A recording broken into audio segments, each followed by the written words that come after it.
Parents said, "We took 90% of your savings for your sister's house." I laughed because they took the wrong account. I have $10 million in an offshore account. Blocked. My parents told me, "We spent 90% of your savings to buy your sister's house." My sister teased me, "You don't have a single penny left." But I burst out laughing because they didn't realize what those funds were. The dining room seemed smaller than usual that Sunday afternoon. Mom insisted on a family supper, which should have been my first caution. Dad cut the roast with mechanical precision, while Lauren, my 4-year-old older sister, checked her phone in between mouthful. Her husband Brooks sat alongside her, as usual, adding nothing to the conversation. "So, dear, we need to talk about something essential with you." Mom began placing down her wine glass with meticulous care. My stomach constricted.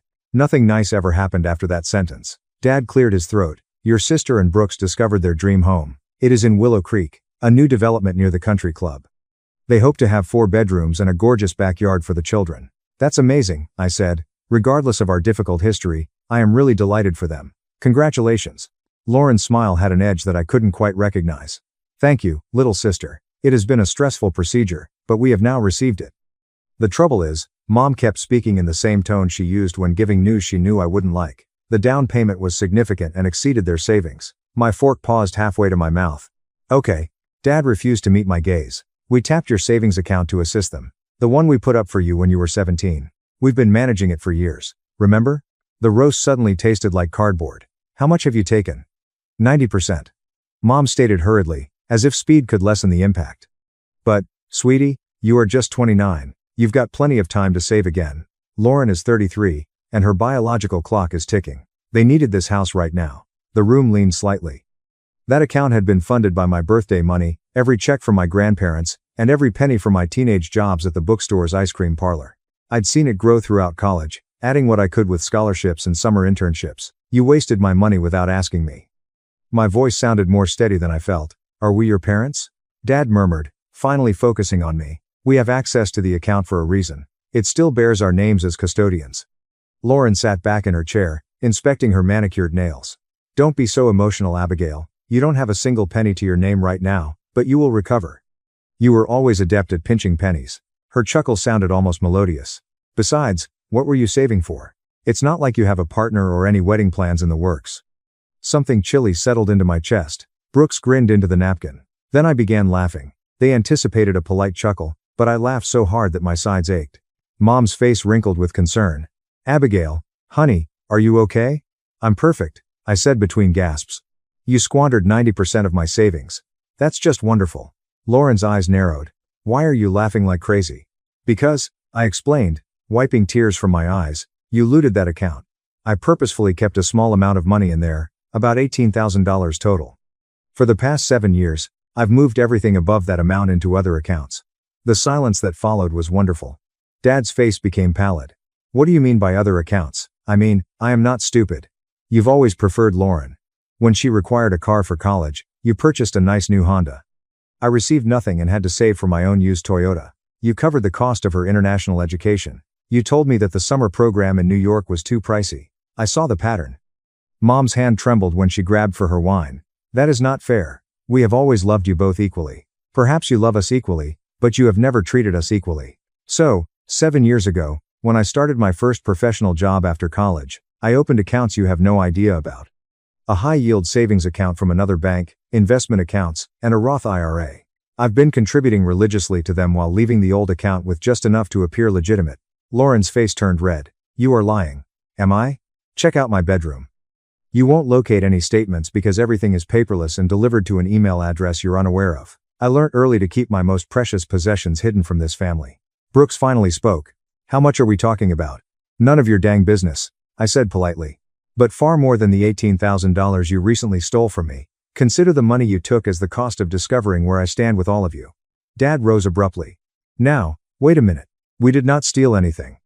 That account contains our names. Then I'll contact my attorney, Michael Hayes, tomorrow in case you want to check him up. He's been guiding me for the past 3 years, since I began really establishing my financial portfolio." I stood with my napkin nicely folded beside my plate. "He will be quite curious to learn about this."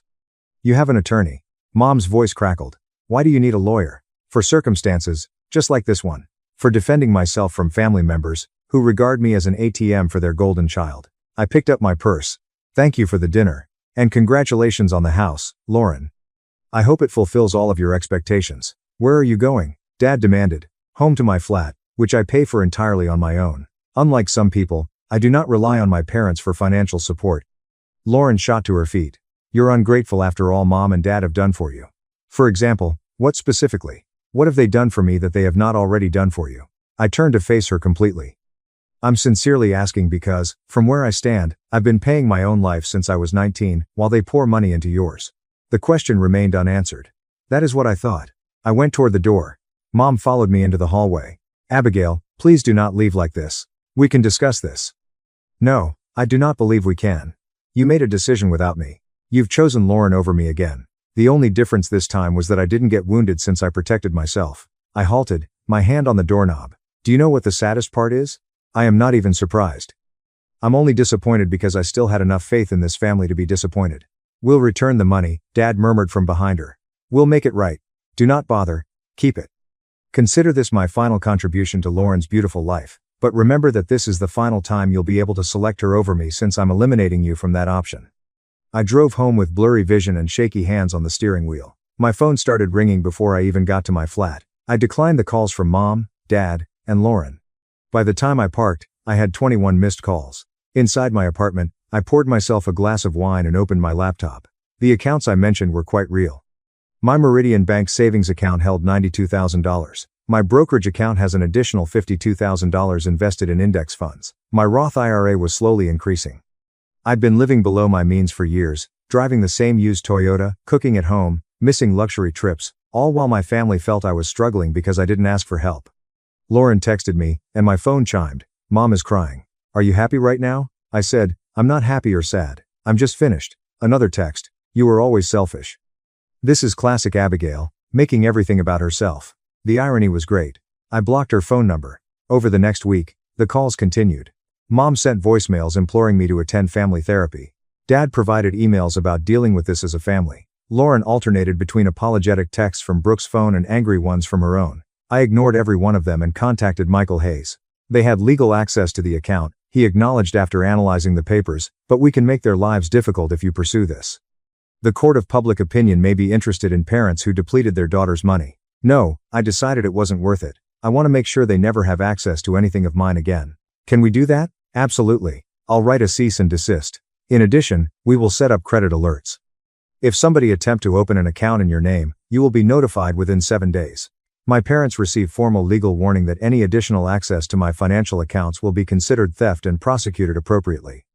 The letter also ordered that they withdraw themselves as custodians of the original account and transfer the remaining cash to an account solely in my name. Dad called from an unknown number, bypassing my barriers. A lawyer, Abigail. Really? You are threatening your parents with legal action. You stole from me. What were you expecting? We did not steal. We borrowed for your sister's future without my approval. That is theft, Dad. Dress it up however you like. When did you get so cold? The question made me laugh, bitter and stinging. I became this way after years of watching you prefer Lauren over me while trying not to notice. I got this way when I understood that I had no choice but to protect myself because my own family would not. He hung up. Lauren visited my workplace 4 weeks after the dinner. Security phoned before letting her go, and I pondered refusing. Curiosity won. She appeared exhausted, and her makeup did not fully disguise the dark circles under her eyes. We need to talk. I am working. Abigail, please, 5 minutes. Against my better judgment, I brought her into a conference room. What do you want, Lauren? Sorry, I was terrible at that dinner. The things I stated about you not having anyone and not having any money left were nasty. It was honest. You have always thought less of me. She flinched. That isn't correct, is it? You've spent our entire lives enjoying everything Mom and Dad gave you while looking down on me because I had less. You've commented on my car, residence, and clothes. You've introduced me to your friends as my younger sister, who is still finding things out. Despite my excellent profession in data analysis, I did not mean. Yes, you did. You meant all of it. Just as you meant it when you grabbed my savings without thinking twice. It was Mom and Dad's decision, not mine. But you gained from it, and then humiliated me for it. You stood in their dining room, laughing at me because I was broke. I crossed my arms. Now that you know I am not broke, you want to apologize. That is not remorse, Lauren. That's embarrassing. Her jaw stiffened. Fine. Do you want the truth? Yes, I am humiliated. Brooks's father wanted to know where we acquired the down payment. When Brooks told him, Mr. Thorne lost his mind. He described it as entitled and inappropriate. He seldom speaks to us anymore. So you're here because your father-in-law thinks you're pampered, rather than because you feel awful about what you did to me. I feel awful. No, you are upset about the consequences. There is a distinction. I stood. We are done here. Go home and enjoy your ideal abode. But we're done pretending to be sisters who care about one another. Abigail. You cannot mean that. We are a family. Families do not steal from each other. Family members do not mock each other's grief. Whatever we are, it is not family in any meaningful way. I opened the meeting room door. Goodbye, Lauren. She departed in tears. I returned to my work and attempted to focus on spreadsheets, but my hands shook for an hour afterwards. That evening, Aunt Susan called. Mom's oldest sister had always been the family's truth teller, saying what everyone else avoided. Your mother told me what happened, she stated without prelude. I told her she's an idiot. Despite everything, I grinned. Thanks, Aunt Susan. I am serious. I've been watching her daughter Lauren for 30 years, expecting you to manage everything on your own. It's been infuriating from the outside, and I can't image living through it. It has been a journey. Hannah contacted me crying, claiming you had cut them all off and she didn't understand why. Aunt Susan snorted. I told her exactly why. I informed her that she has spent your entire life making you feel inferior, and she is now surprised that you have protected yourself from her. Aunt Susan sighed. She did not want to hear it. She never does. For what it's worth, I am proud of you. Setting up those other accounts, protecting your possessions, and standing up for yourself requires strength.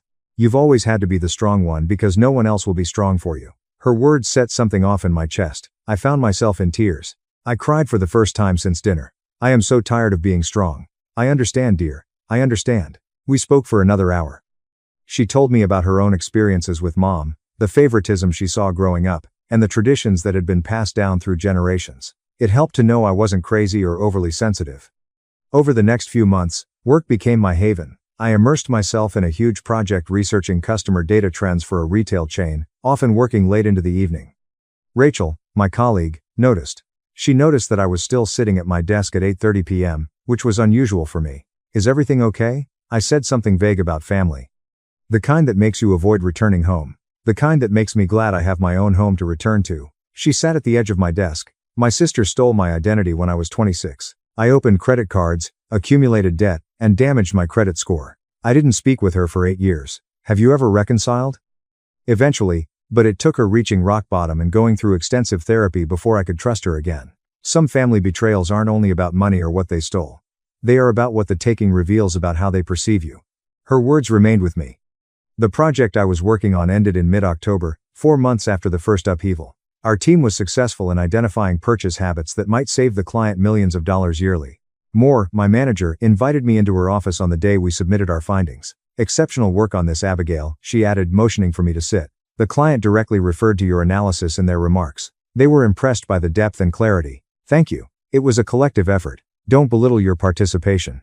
Moore leaned forward. You led the statistical modeling section, and it was flawless. I recommend you as a senior analyst.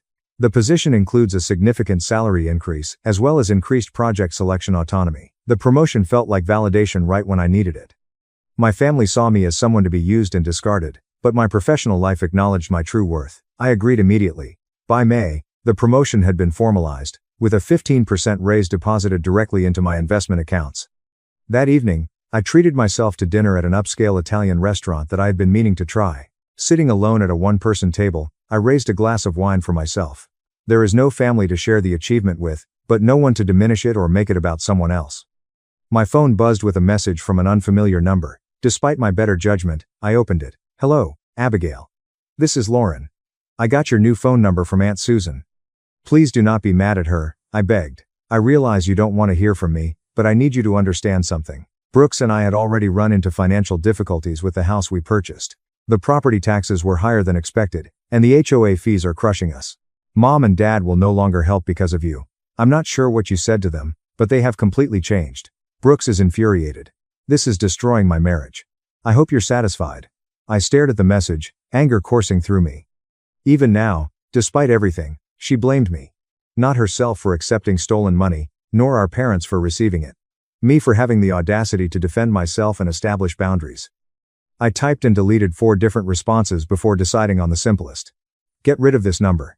Then I blocked her and contacted Aunt Susan. I didn't give her your phone number, she said immediately after answering. She noticed it on my phone while I was not looking and memorized it. I'm very sorry, honey, that's fine.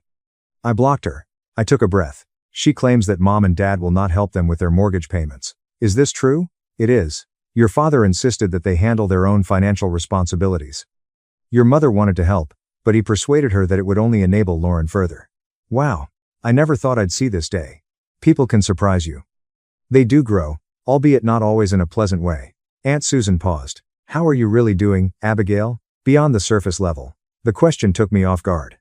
Nobody had asked me in a caring manner since this whole mess began. Even my own concern had been about logistics and protection, not emotional processing. I'm not sure, I admitted. Some days I get angry. Some days I'm sad because I've lost a family that I never really had. Some days, I feel free and relieved. It changes hourly. That is normal. Grieving is not a linear process. And what you are feeling is grief. Grieving for the family you deserved, the relationships that could have been, and the parents who should have protected rather than exploited you. Tears well in my eyes. I keep wondering if I'm being too harsh, and whether I should give them another chance. Would you like to give them another chance? No, but I feel guilty about not wanting to. Then you've got your answer. Guilt is simply their programming still running in your head. You can acknowledge it and move on without taking any action. Her voice softened. Abigail, you deserve to prioritize your own healing. You have spent your entire life prioritizing everyone else. We talked for another hour, her wisdom and perspective helping me untangle the maze of emotions I'd been carrying. By the time we hung up, I felt more confident in my decision. December arrived with early snowfall. I began seeing a therapist myself, a woman named Dr. Elaine who specialized in family trauma and estrangement. During our first session, I told the entire story, years of favoritism, stolen savings, and the aftermath. What do you want out of these sessions? She asked when I was finished. I want to stop feeling guilty about protecting myself. I'd like to know why I keep questioning whether I did the right thing when I know I did. Those are good goals. Let us start with a question. What would you say if a friend told you this exact story? That they were justified in cutting off contact, that their family betrayed them, that they don't owe their abusers anything. But you can't show the same compassion to yourself? Apparently not. Dr. Elaine smiled gently. That's what we'll work on. Learning to treat yourself with the same kindness you'd show others. Learning that setting boundaries isn't cruelty. It's self-preservation. Over the following weeks, therapy became another anchor point. I started understanding the dynamics that had shaped my childhood. How golden child scapegoat patterns develop. How parents unconsciously recreate their own family traumas. How children learn to accommodate dysfunction to survive. Months passed. I changed my phone number and only gave it to people I actually wanted to hear from. I skipped Thanksgiving, saying Aunt Susan I was traveling for work. Christmas came and went with me serving at a soup kitchen instead of enduring awkward family gatherings. My bank accounts continued to expand. In July, I obtained another promotion at work. This time to lead analyst leading a team of 4 junior analysts. The added duty came with another raise that I quickly divided between savings and investments. The previous me would have felt guilty about having money while shutting off my family. The new me recognized that shame as a tactic they'd used to control me. In March, about 8 months after the tragic supper, I received a letter, not an email, not a text, an actual handwritten letter from my father. Dear Abigail, I've begun this letter a dozen times and thrown away each attempt. Your mother feels I shouldn't bother, that you've made your opinion obvious, but I am your father, and I have to say something even if you never react. You were correct about everything. I've spent the last 8 months examining our family finances, going over every decision we made for you and your sister. The evidence is damning.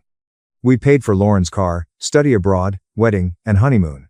When she and Brooks ran into financial difficulties 3 years ago, we helped her with the down payment on her first apartment. We paid up her credit cards for you. We thought we were generous when we handed you a used laptop for your college graduation. I convinced myself we were assisting Lauren because she needed it more, because she battled more. But this was not true. Lauren struggled because we allowed her to never learn financial responsibility. You prospered because we forced you to sort things out on your own. We did not make you strong. You were powerful, despite, not because, of us. Taking your savings was the last straw in a lifetime of favoring your sister over you. I understand why you cannot forgive us. I am not writing to ask for forgiveness. I'm writing to say that you deserve better from us, and I apologize for failing you. Your mother is battling with this.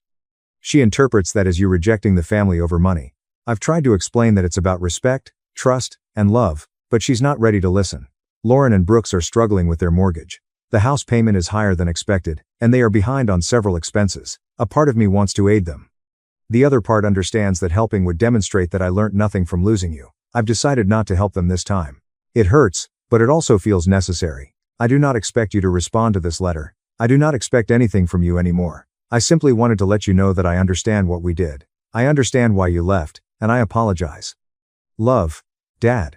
I read the letter 3 times, tears running down my cheeks. It didn't solve anything. Words on paper couldn't erase years of favoritism and the ultimate betrayal of taking my money. But something in me relaxed somewhat, a knot I'd been carrying that allowed me to breathe a little easier. I did not respond to the letter. Instead, I put it in a drawer and carried on with my life. Spring came with surprising warmth. I began seeing someone I met through Rachel's acquaintance, a software engineer named Bennett, who was unaware of my family issues and did not press me when I kept details vague. We took it slow, enjoying casual discussions and Sunday morning treks. I ran into Brooks at the farmer's market on a Saturday in May. He looked worse than Lauren did at my office, with rumpled clothes and many days of stubble. Abigail? He murmured, visibly surprised. Hey Brooks. I maintained a neutral tone while inspecting the organic tomatoes in front of me. How've you been? Good? You? He laughed sharply and without humor. Honestly, horrible. Lauren and I are probably getting divorced. I gazed up at it. I'm sad to hear this. Are you in? Your folks have cut us off financially. Lauren begged your father for help with the mortgage, and he declined. He has never said no to her before. Brooks ran his fingers through his greasy hair. We are 4 months behind. The bank is threatening to foreclose. That is unfortunate. That is all you need to say. Your sister is losing her home. The house you purchased with stolen funds. I selected 3 tomatoes and proceeded to the next stall. What about that house? He followed me. Come on, Abigail. You are aware that your parents made that decision. Lauren did not force them. No, she took the money without asking and then criticized me for being broke. Let's not change history. Brooks, we need assistance. Your dad indicated that you have money saved. I came to a complete halt and turned to face him. Allow me to be quite clear. I would rather burn my money than give you or my sister a single cent. You both took decisions that indicated exactly who you are. Live with the consequences. Jesus, when did you become so heartless? Around this time, my family stole from me and joked about it. It's interesting how that affects people. I paid for my vegetables and walked away, leaving him standing among the produce stands. My hands shook as I piled goods into my car, adrenaline coursing through me. A part of me felt guilty for the old Abigail, who had been trained to sacrifice herself for family harmony, but a larger part felt vindicated. They had made their bed with my stolen savings. They may lie in it. That evening, Mom called from another new number. I almost didn't respond. When I picked up, she said, I know you don't want to talk to me, but please listen for 1 minute. I said nothing, and she interpreted that as consent. Lauren is losing everything. Her home, marriage, and stability. She's my daughter, Abigail. I can't just watch her fall apart. But you might see me suffer alone for years. That is different. You were always so capable and independent. Because I needed to be. Because you left me with no choice. I sat down firmly on my couch. You're calling to ask me for money, right? Not for me. For your sister. She is family. So am I. Or I was until you determined that my savings were community property for Lauren's benefit. We made an error. We now understand that. However, please do not punish Lauren for our error of judgment. I am not punishing anyone. I'm merely refusing to save someone who took pleasure in robbing me. Those are not the same things. Abigail, when did you get so cold? You used to be such a sweet and caring girl. That girl discovered that being kind and compassionate got her exploited. She realized that her own relatives would betray her trust without hesitation. She realized that defending herself was the only option. I took a breath. I am not cold. I'm simply no longer willing to burn myself on fire to make others comfortable. Your father and I are striving to do better. We've been reading books about family dynamics and partiality. We're striving to change. That's great. I sincerely hope you succeed, but your progress does not require me to give you another opportunity to hurt me. Mom began crying. Once, her cries would have destroyed my heart. Now, I simply felt a distant grief. I need to go, Mom. I hope you find everything out. I genuinely do, but I can't participate in that process. I hung up and promptly blocked the number. Bennett came over that evening with Thai food and listened to the entire story. I had been concealing it from him because I was ashamed of my family's dysfunction, but he needed to know who he was seeing. So, they stole your money, mocked you for it, and now want you to bail them out of the consequences, he explained. Basically, and you feel bad for saying no. Should not I? Lauren is losing her home. That is serious. Bennett placed down his pad thai and gazed at me intently. Do you know what else is serious? Family members who steal from you and show no guilt till they get something else. Abigail, your guilt is a programmed response. They taught you to feel responsible for Lauren's happiness. His statements felt like a revelation. He was correct. Every time I felt guilty, it was because I had been conditioned to put Lauren's demands ahead of my own. I'm not giving them money, I murmured aloud, to see how it felt. Good, you should not. Even if Lauren loses the house, She is still an adult who made decisions. Adults face consequences. Something felt substantial and firm in my chest. Yeah, you're correct. We completed supper and watched a movie, his arm wrapped over my shoulders, and I felt lighter than I had in months.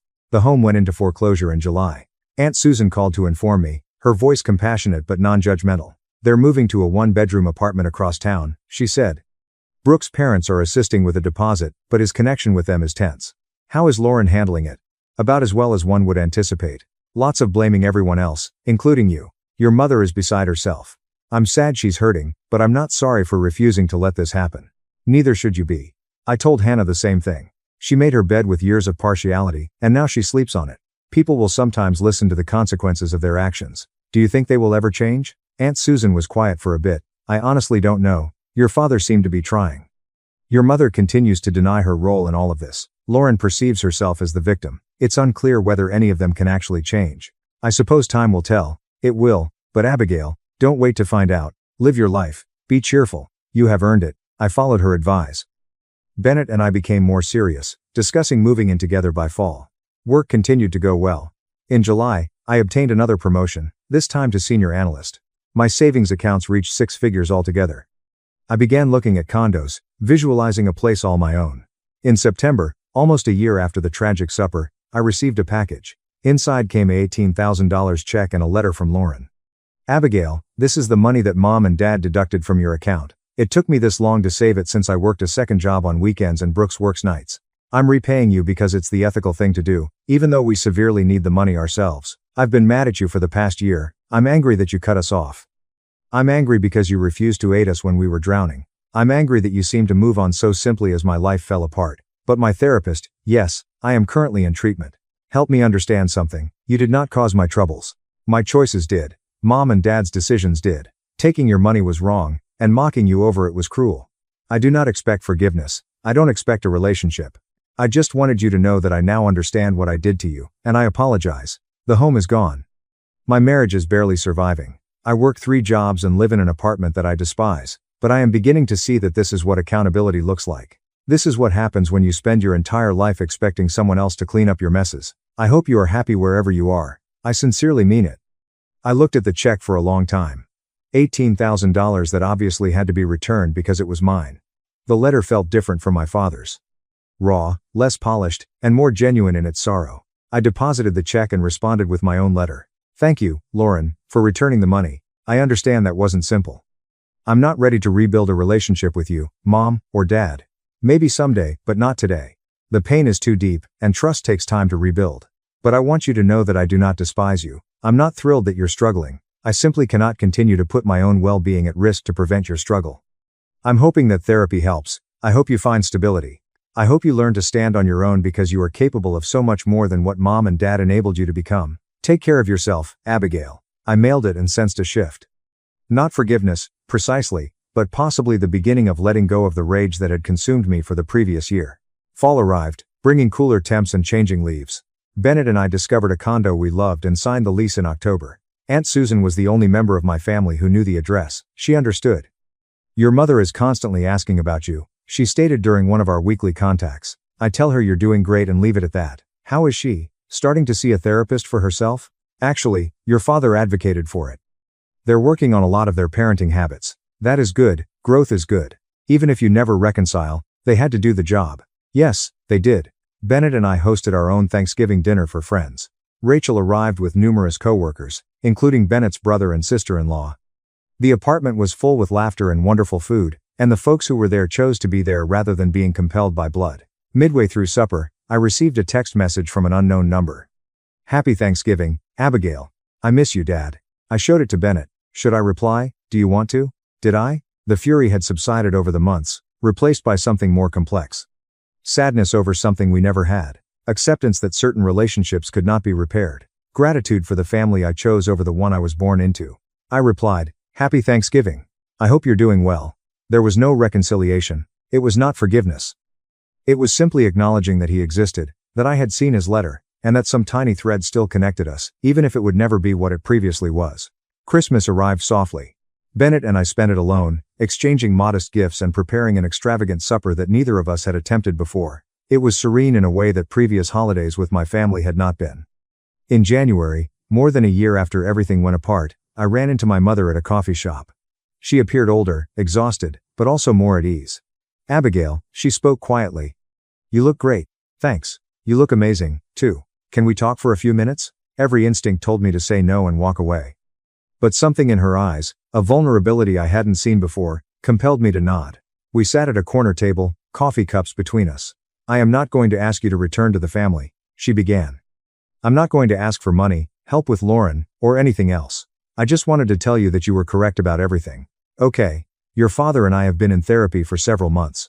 We've been looking into our routines, our favoritism, and all the ways we failed you." Her voice crackled slightly. "We raised you to be independent since it was easier than dealing with Lauren's issues. We poured money at her problems rather than training her to address them for herself. And we took you for granted because you never sought for assistance. Yes, you did. I can't undo any of it. I can't give you back the childhood you deserve or the support we should have provided. I can only apologize and say that I am trying to improve, not coming back for me, your father, or Lauren, who is finally learning to stand on her own." Mom wrapped her hands around her coffee cup, hoping that someday, far in the future, if you ever want to give us another chance, we'll have done the work to earn it. I studied her face for signs of manipulation or guilt. I discovered just honest regret. "I appreciate it," I said carefully, "but I cannot make any promises. I understand. I do not expect you to." She stood and gathered her purse. "I'm glad you are doing well, Abigail. You truly deserve all of the happiness you found." She left without asking for my phone number, where I lived, or when we would meet again. The restraint felt like respect, which she had never shown me before. I sat with my coffee for an additional hour, processing. They were changing, perhaps growing, but that did not obligate me to be a part of their journey. March provided a surprise. Aunt Susan forwarded an invitation to Lauren's birthday party along with a note. "I thought you should see this. There is no pressure to attend." The invitation was simple. A small gathering in her apartment. There was no mention of gifts or reconciliation, just an acknowledgement that she was turning 34 and would celebrate modestly. I did not go, but I did send a card containing a gift certificate to a nice restaurant, a small gesture indicating that I acknowledged her existence without committing to anything more. A week later, she sent a brief and sincere thank you note, asking nothing in return. Small steps, I reasoned. Maybe someday they'll add up to something, or maybe not. In any case, I'd created a life I enjoyed, surrounded by people who valued me and backed up by savings accounts that demonstrated my ability to protect and support myself. The story did not have a neat ending, as life rarely does. My parents continued their therapy, Lauren continued to work 3 jobs while rebuilding her life. I continued to date Bennett while also advancing my career and caring for my chosen family. Some days, I wished for what I never had, a family that prioritized me. My parents saw me as clearly as they saw my sister. Other days, I was grateful for the wake-up call that dinner provided. Because in trying to take everything from me, they accidentally showed me I'd already saved. "You're nothing without our daughter." My in-laws evicted me from my house. So I dialed 911. Watched police remove them. Off my lawn in front of neighbors. My entitled in-laws attempted to remove me from the home I purchased years before marriage, but I smiled as cops dragged them away in disgrace. I'm Grant, a 36-year-old male software developer at a cybersecurity firm that specializes in banking system security. For the past 11 years, I've been slogging, working 6-5+ hour weeks and sacrificing my 20s. Despite the majority of my college friends were out partying, I saved every dime I could despite living in a tiny apartment with 2 roommates whose basic cleanliness was questionable at best. One of them practically never did his dishes. They soaked for weeks. But I persevered because I had a goal. Finally, at 29, I purchased my ideal home. Not a palace, but a lovely 3-bedroom ranch on a quiet neighborhood with mature trees and good neighbors. It had a finished basement where I set up my gaming station and home office, a backyard large enough for her, a dog, as was always planned, and a kitchen that did not make me cry every time I cooked. I put down the $95,000 I had saved since graduating from college. My parents contributed $25,000, but I paid them back within 3 years because I didn't want to owe anyone. I was extremely proud of that house and what it represented, attaining something meaningful via hard effort and delayed satisfaction. I met Maddie, a 33-year-old woman, on Bumble roughly 6 years ago. She appeared calm at first, professing to enjoy hiking and video games and presenting herself as low maintenance on her profile. She had a unique chuckle that I found endearing and could talk for hours about true crime documentaries, which I was interested in at the time. We dated for a year, relocated swiftly, and married in a courthouse with a little reception at my home. She moved into my house, which I had already owned for 3 years. There were red indicators that I overlooked since I was, admittedly, relieved to no longer be single. She worked as an executive assistant but was frequently absent due to illness. She expected expensive birthday, Christmas, Valentine's, and anniversary gifts, but gave me items from the sale rack. Her parents treated her as if she were still 16, and she let them. She had anxiousness, which conveniently flared up whenever there was a duty to be done. She never volunteered to split any household bills and had a strange buying habit that never harmed her limited bank account. I eventually discovered that my credit card was funding it. I arrived home about 7 p.m., after a grueling 1.5-hour debugging session on a vital security fix. My brain was absolutely fried. And my eyes burned from staring at screens all day. Dreaming of resting on my couch and maybe playing some Xbox to unwind, I came into my driveway and had to slam on the brakes due to a pile of junk on my front lawn. This is my stuff. My faded State University hoodie lay in the grass, becoming soaked. My $5,500 vinyl collection, which I had methodically built since high school, was overflowing out of a box, with some albums exposed to the weather. My gaming accessories, books, clothes, and even that silly ceramic owl Maddie got me for our anniversary, all purchased with my credit card, were crookedly stacked on top of the mound. There they were, the in-laws from hell. Diane, 64, and Theo, 67, stood there with smug grins on their faces, as if they had just won the lottery. These people have never worked a real job in their privileged life. Theo maintains some family property that he inherited from his father, whereas Diane's whole identity focuses around being Maddie's mother and shopping at Nordstrom. Both were dressed in luxury clothes and were on my lawn, throwing my belongings around. Maddie was lingering near the porch, arms crossed, and looking away as if she couldn't meet my gaze. Her body language was a strange combination of defiant and anxious, as if she knew she was doing something wrong but had convinced herself she was justified. Diane launched on with her screeching voice, which sounded like a nail gun hitting sheet metal, before I could even open my car door. There he is. Finally, we have the worthless bum. This from a woman who once told me at Thanksgiving that true men buy their spouses Tiffany bracelets just because, and that my career in computer stuff was unimpressive because anyone can do it these days. I felt a strange calm wash over me, like deep sea pressure or something. A peculiar clarity occurs when everything suddenly makes perfect sense. I exited carefully, not rushing. Theo puffed up his chest, like he often does when he wants to intimidate someone. He's been living off his father's money his entire life, but he acts like he's a self-made industrial titan.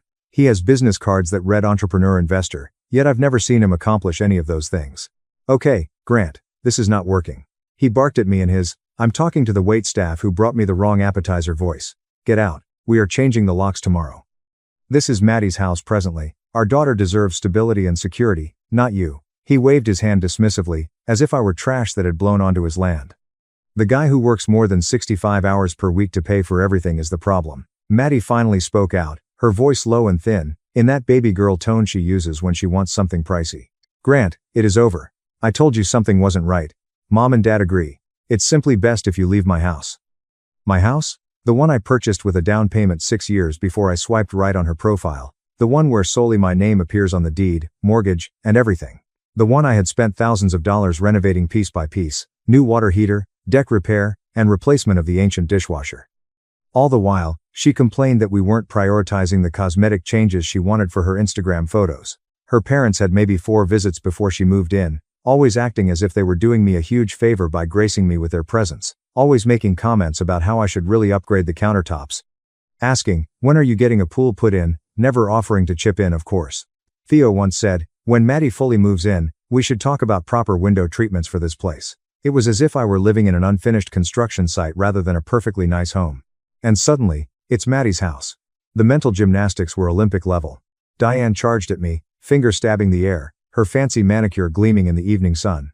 She had a self-righteous expression on her face, as if she were delivering divine judgment. You overheard her. Get out. You're not welcome here, worthless bum. This is our daughter's home now. She then kicked one of my boxes for emphasis. My old Psychology 101 textbook skidded across the wet grass and landed in a puddle from the morning rain. That's when the absurdity struck me. I started laughing, not a chuckle, but a full-blown, slightly insane laugh that astonished even me. It resonated in the calm street. Here was this 6'4" woman who I'd observed drop $750 on lunch without blinking, throwing my college textbook around like she was some fierce enforcer in a lousy gangster movie. Diane's jaw literally fell. Theo blinked stupidly. Maddie flinched like I'd screamed at her. My house? I choked out, wiping my eye. Maddie's residence. Wow. Did I miss the closing? Was there a memo? Because last I checked, I'm the only one who's paid a single penny toward this mortgage. I'm the only name on the deed. I've never seen any of you write a check for property taxes or insurance or repairs. The neighbors across the street had come out onto their porch watching the entertainment. Don't you dare mock us, Theo exclaimed, puffing up again. Unfortunately, his genuine Rolex glinted as he gesticulated violently. It's only fair. Maddie has committed years to you. She deserves this place after going through so much. What are you willing to accept? I asked. My face became flushed, but my voice remained firm. My steady employment, paying all of the bills, the trips I paid for, the $4,800 handbag I gave her for her birthday, which she only used twice before determining it was out of season. Diane stepped in, her voice reaching a pitch that likely interrupted satellite communications. You clearly don't appreciate her. You work constantly. You're never home. We're stepping in to ensure she has what she deserves. Right? I said, the laughter gone and replaced by ice in my veins. I took out my phone. What are you doing? Maddie asked, panic in her eyes. For the first time, she appeared unsure of herself. I called the people that handle property issues and said it evenly. Trespassing, specifically with the police. I had never called the cops in my life, but this was crazy. Don't you dare, Diane screamed, her voice striking a note that likely disturbed bats in the neighboring county. This is a family matter. We do not need to involve outsiders. Not when you're on my property, trashing my belongings around, I answered, contacting 911. Not when you're attempting to illegally evict me from a house I own outright and have no legal claim to. That is a crime, by the way. Maddie started crying. Those practicing tears that emerged whenever she didn't obtain what she wanted. The same tears that flowed when I told her we couldn't afford a $3,600 purse or recommended she contribute to our joint savings account on sometimes. Grant, please don't do this. We can talk about it. I just need some space right now. And Mom and Dad thought they could steal my house. I finished for her. Yeah, I gathered that information. As I described the issue to the dispatcher, I noticed Theo chatting urgently to Diane, whose face was turning an alarming shade of crimson. Maddie merely stood there, perhaps understanding that her great plan was unraveling before her eyes. The neighbors were staring now. Mrs. Klein from next door had came out with her phone, possibly recording. Great. By the morning, this would have spread throughout the neighborhood Facebook group. I gently supplied my address and indicated that 3 people were trespassing, refusing to leave, moving my stuff onto the lawn, and claiming ownership of my home. Diane could be heard in the background, virtually gargling with wrath, demanding at me to go. My name appears on the deed and mortgage. I've lived here for 8 years. They're attempting to illegally evict me, I stated to the dispatcher, who sounded as if she'd heard everything before. Theo approached me, his face going scarlet from his pricey haircut. He was saying something about talking reason into me. I cautioned Theo that I wouldn't, holding out my free hand. Stay there. Adding assault to the mix will not bode well for you. He paused briefly before coming to a halt. Theo's tough guy persona falls apart the moment there are serious consequences. He's used to bullying people with his money and connections, while avoiding actual consequences. Maddie appeared to be in a panic, not unhappy or upset, but terrified, as if their plan was about to fail. Grant, please hang up. Just go stay with your brother Connor for a few days. We can talk later. I promise we'll work something out. Maddie, talk about what? My voice sounded flat. The betrayal felt like someone punching me in the stomach. After 4 years of marriage, this is what it boiled down to.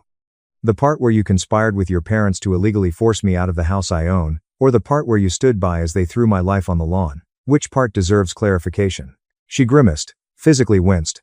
Mom, Dad, maybe we should go. We can come back tomorrow with... We're not going anywhere, Diane said, adjusting her fashionable sunglasses despite the fact that the sun had almost set. This is your home, Maddie. Don't be weak now. He's not telling the truth regarding the police. I wasn't kidding. The flashing lights appeared soon. 2 autos and 4 officers. Our neighborhood isn't really high crime, so I'm guessing they were bored. They took in the scene, me by my car, my belongings spread across the lawn, and the trio by the porch. They separated us. 2 cops spoke with Diane, Theo, and Maddie, while the remaining 2 spoke with me. I described the case, displayed my license with the correct location, pulled up photographs of the deed from my phone, and stated that it was exclusively my, premarital. I showed them my key in the lock and years of mortgage statements from my banking app. The senior officer listened and nodded, his expression unreadable. He eventually rejoined the other gang. I couldn't hear everything, but I did catch parts. Legal resident. A civil matter for the courts. Must leave the premises immediately. Maddie was crying again, with Diane's arm around her. Theo was puffing up his chest, discussing misconceptions and how I was psychologically disturbed. Classic Theo, attempting to change reality when things do not go his way. I've seen him do this several times at family gatherings, rewriting the story so that he appears to be the hero. Not this time, Theo. Not at my residence. Mrs. Klein was clearly recording now, And she wasn't attempting to be subtle about it. The neighbors across the way had taken out their lawn chairs. Great supper and show. The senior officer, a man with salt and pepper hair and the calm expression of someone who has witnessed every type of human foolishness, eventually returned to me. Sir, we've explained the situation to them. This is clearly your residence, and they have no legal right to remove you or your belongings. They need to leave immediately. I nodded as relief washed over me. Thank you, officers. However, he noted, I should point out that this is ultimately a civil matter. If there is a dispute over property ownership, it must be resolved in court. I understand, I replied, but there is no debate. The home is totally in my name, bought before marriage. He nodded. That appears basic. Then what happened next will always be one of the most rewarding experiences of my life. Diane went completely nuts when the officers informed them they had to leave. Her complexion turned a strange shade of purple, which contrasted severely with her clearly dyed blonde hair. It's her marital home, he can't just kick her out. We're not leaving, she said, gesturing frantically. Do you understand who we are in this community? Theo puffed up again, adjusting his Rolex as if it granted him superpowers. We are staying to protect our daughter. This dude is unstable. Rich, coming from the guy who once told me at Christmas that prenuptial agreements are for men without balls after I casually mentioned a friend having one. The officer's patience visibly dwindled. Ma'am, sir, this isn't optional. This is his property according to the ID provided and his legal statement. You are trespassing. You need to leave now. Diane placed her luxury shoes on my lawn and simply replied, no. Then she added, do you know who my husband is? We have connections in this town. We play golf with Judge Caldwell. They don't. They live 50 minutes away in a McMansion. They're probably underwater on. And Judge Caldwell retired 3 years ago. That was it. One officer firmly grabbed Diane's arm. She screamed as if she were being murdered and tried to back away, saying, how dare you touch me, I'll have your badge. Another cop forcibly directed Theo to the sidewalk. It was not hard, but it was decisive. Theo kept screaming, this is outrageous, in a phony, dignified manner, while also threatening to kill my career and have the officers fired, forcibly escorting me from my property, and hurling threats and insults the entire time. You'll regret this. We'll see you in court. Maddie deserves everything. You're nothing without her. Your job is a joke. Your family is trash. Maddie followed them, head down, crying those perfectly timed tears she always sheds when she doesn't get her way. The same tears she shed when I refused to spend my $401k on the ideal European vacation her parents told her she deserved.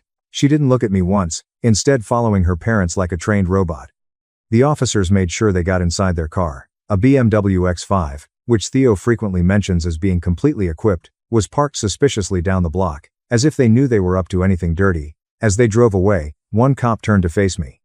Sir, I'd recommend changing your locks as soon as possible and document everything if there are further incidents. I nodded and thanked them greatly for their assistance. As they walked away, my phone burst with texts, missed calls, and voicemails. Diane raged incoherently. You poor excuse for a man. My baby deserves your home and all inside it. You'll pay for embarrassing us. Theo's fictitious disappointment guilt trips. I thought you were a better man than that, Grant. After everything our daughter has done for you. After we welcomed you to our family. Translation. After I paid for their anniversary meal last year and repaired Theo's laptop for free several times. Maddie's whiny texts. Grant, please call me. It's not what it looks like. My parents were just worried about me. We can fix this. I'm at the Marriott, and it's so uncomfortable. I miss our bed. I disregarded them all. I carefully retrieved every object from the lawn, checking for damage. I discovered a unique first pressing of Pink Floyd's Dark Side of the Moon that has water damage on the cover. I noticed her Instagram open on our shared iPad. She'd already shared a tearful selfie with the statement, sometimes the people you trust the most betray you, and her parents had commented with encouraging platitudes. There are already 60+ likes. I hauled everything back inside, locked the door, and searched each room for anything else missing or damaged. My first call the following morning was to a locksmith. It costs $525 to change each lock. My second stop was to the meanest divorce lawyer in town, who directed me to Mr. Levi. They truly believed this would work, that I would simply hand over a $565,000 house I purchased with my own money to their beloved princess. Incredibly unbelievable.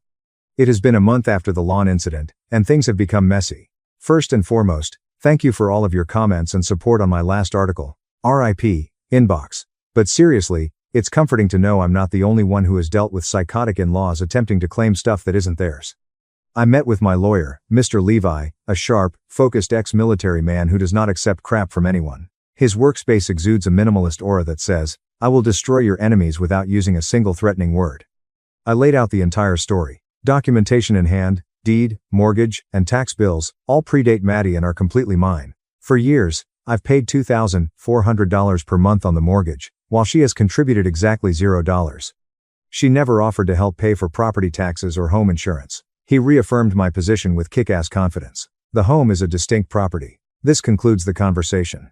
Legally, Maddie could have a theoretical claim to a small slice of appreciation if she could demonstrate significant direct contribution, which Mr. Levi said was about as possible as me becoming the next Batman. Based on the financials I gave, I paid for everything significant: mortgage, property taxes, homeowner's insurance, and all repairs. When the water heater failed, I lost $1,450. When we needed a new refrigerator, I paid $2,450. It cost me a $6,500 retainer, but watching Mr. Levi start arranging the legal smackdown was well worth it. The man literally took notes in what appeared to be military shorthand, nodding sometimes with a little predatory smirk. He began drafting the divorce petition immediately, alleging irreconcilable differences but providing a factual narrative of the lawn event to contextualize her behavior. We are identifying a pattern of entitlement and attempted property theft. He explained with a small smile, which gave me chills. Judges dislike seeing this type of behavior. The harassment did not end. It simply mutated into a multi-headed hydra of gibberish, continuous calls at all hours. Caller ID is my pal. I'd wake up with 17 missed calls from various numbers, all of which turned out to be them. Text ranged from Diane's all-caps threats. "No one treats my kid like this. We have friends in this town." Responding to Theo's manipulating techniques, "Think of the wonderful times. Grant, don't toss anything away. We can work something out so that everyone wins." Translation: where they win. To Maddie's pathetic pleading, "Grant, please talk to me. I miss you. I did not intend for it to go this far. Mom and Dad just want the best for me. I need some of my belongings." Then Maddie's older sister, Delilah, 38, joined the fray. Delilah has always thought of herself as the family fixer, but she is actually the family bully. She was the one who informed me at Thanksgiving that I shouldn't expect to be treated like family until I proved myself worthy, whatever that means. She began by sending false lovely texts. "Grant, honey, you should talk to Maddie. This is ripping her apart. She lost 18 pounds due to stress." Meanwhile, Maddie's Instagram showed her out for brunch with pals, looking good, sipping mimosas and smiling. When I ignored those, the claws emerged. Angry voicemails: "You are a coward. Answer the phone. Who do you believe you are? Do you understand what this is doing to my parents? They are devastated. Maddie is a wreck. You've always been selfish, but this is a new low, even for you." The doorbell began ringing one evening while I was on a work call regarding a key security patch. Non-stop ding-dong, ding-dong. I checked the video doorbell. Delilah seems enraged. She is carrying an expensive purse on her arm. I wonder who paid for that. I ignored it. Then the banging began, loud enough to vibrate the door frames. I had to mute myself during my call. "Grant, open the dang door, you miserable coward. You believe you can simply kick her out after everything my family has done for you. They once brought a $9 bottle of wine to dinner and pretended they paid for my college degree. The projection was fantastic. I saved the video, called the non-emergency line, referred to the previous incident, and emailed the footage. The cops paid a visit. Officer Martinez, who deserves a medal for his patience, subsequently informed me that Delilah tried to convince him that I was mentally disturbed and was holding Maddie's family antiques hostage. Delilah's direct pestering ceased after what I assumed was a come-to-Jesus lecture from Officer Martinez, but I knew she was not finished. These folks are like termites. They simply find a new way in. Psychological warfare became more nuanced. I received a fraud warning on my Amex for a $3,900 Louis Vuitton purchase that I did not make. I caught it and canceled the card. My bank sent me an alert about a stopped suspicious login attempt to my retirement accounts. I updated the passwords everywhere, and used double authentication. These vultures were attempting to drain my finances. Then came a torrent of junk mail for Maddie at my address. Bridal magazines. "We are getting divorced." Parenting catalogs. "We have no children." She constantly said she wasn't prepared. Credit card offers abound. Mr. Levi indicated that this was most likely an attempt to establish residency or build a paper trail, making it appear as if she was still living here.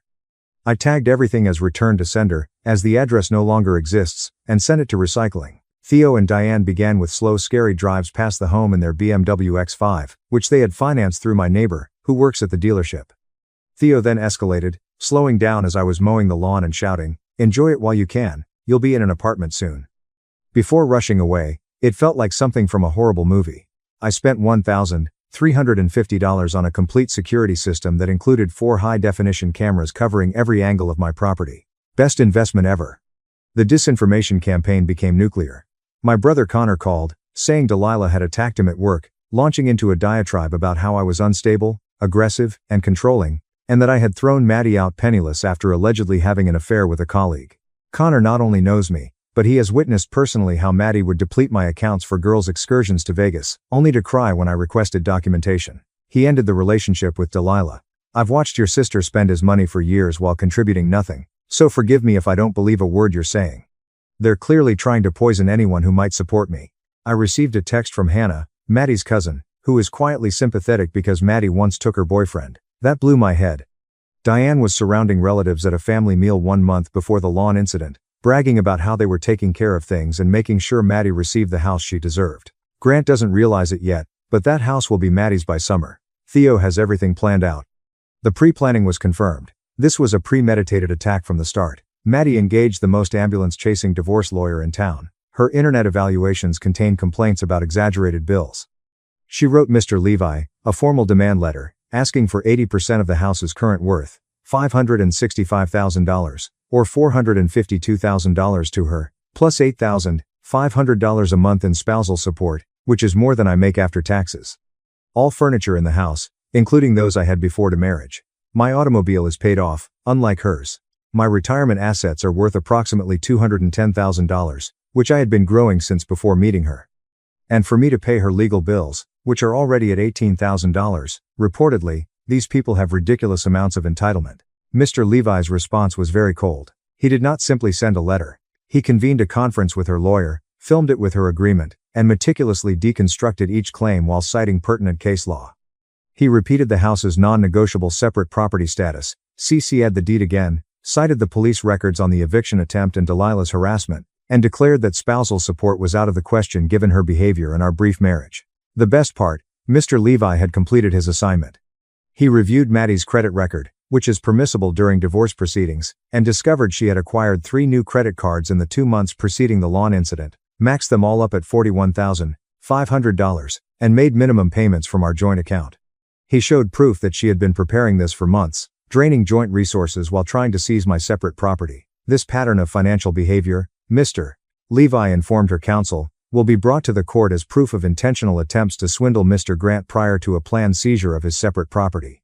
Her lawyer's face apparently turned white. Mr. Levi agreed to address the split of actual marital assets, such as joint funds, but only after the house issue was officially resolved, and we had a complete accounting of where the $41,500 credit card debt went. I blocked all of their numbers. Lawyers handle all communication these days. This is stressful, I won't lie. Some nights I don't sleep well, staring at the ceiling and wondering how someone I've shared a bed with for 4 years could do this. But every outrageous demand, every botched stunt only strengthens my resolve. They expected me to crumble, a big mistake. They assumed they were dealing with a pushover who would abandon his home to avoid conflict. Instead, they discovered I'm the type of guy who will spend his last dollar to ensure justice is served. Guys, it's about to be served hot. Get some popcorn for this one. It's finished. Finally, everything is officially done. The divorce is finalized. The penalties for Team Gold Digger are biblical. The last few months have been a legal circus, but my lawyer, Mr. Levi, was well worth his $425 hourly charge.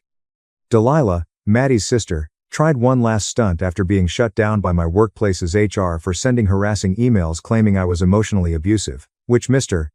Levi documented. She created a fake Instagram profile using my name and pictures, posted racist content, and DM'd our mutual friends, claiming I was on drugs.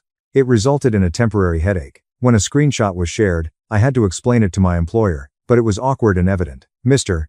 Levi sent a cease and desist letter, threatening criminal prosecution for identity theft. We reported the profile. It was nuked. That appeared to finally silence Delilah. Diane and Theo continued their sympathy tour, telling anybody who would listen that I was financially abusing their daughter by not giving her my home.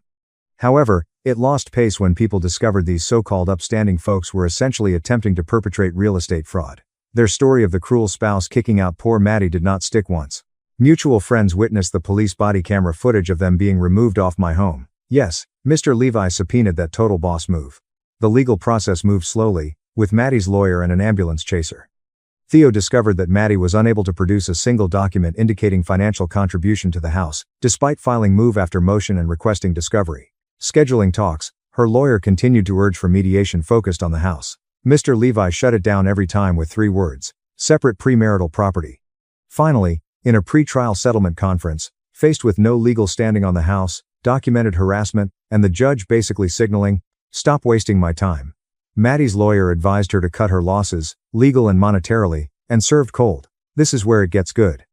The divorce decree was painfully basic and exactly what Mr. Levi expected from the outset. The house validated 100% of my separate premarital property. There is no equity split, no buyout, and spousal support is rejected. The justification highlighted the short time of the marriage and recorded wrongdoing. The lawn incident involved harassment and assets. We split the whole savings of $14,000. Mostly my money. She receives her own belongings. That is it.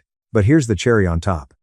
Mr. Levi discovered that Theo had loaned Maddie $72,000 during the previous year, which explains her mysterious shopping sprees and her new boob job, which I apparently did not appreciate enough. Mr. Levi successfully argued that this was a scheme to conceal and drain marital assets.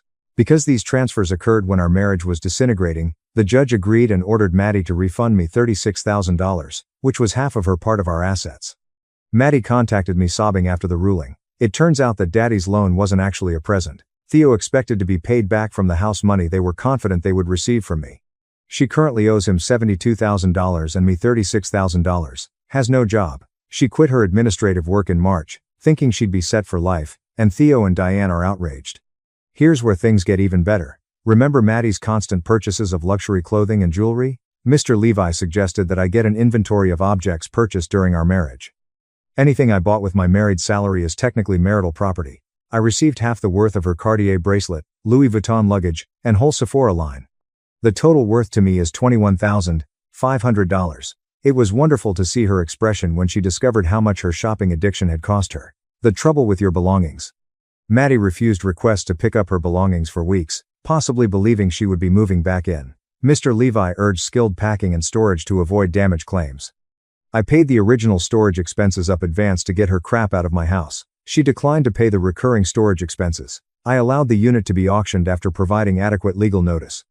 Someone purchased her treasured collection of designer shoes for $400. It's not fun to be her. The financial collapse. Absolute perfection.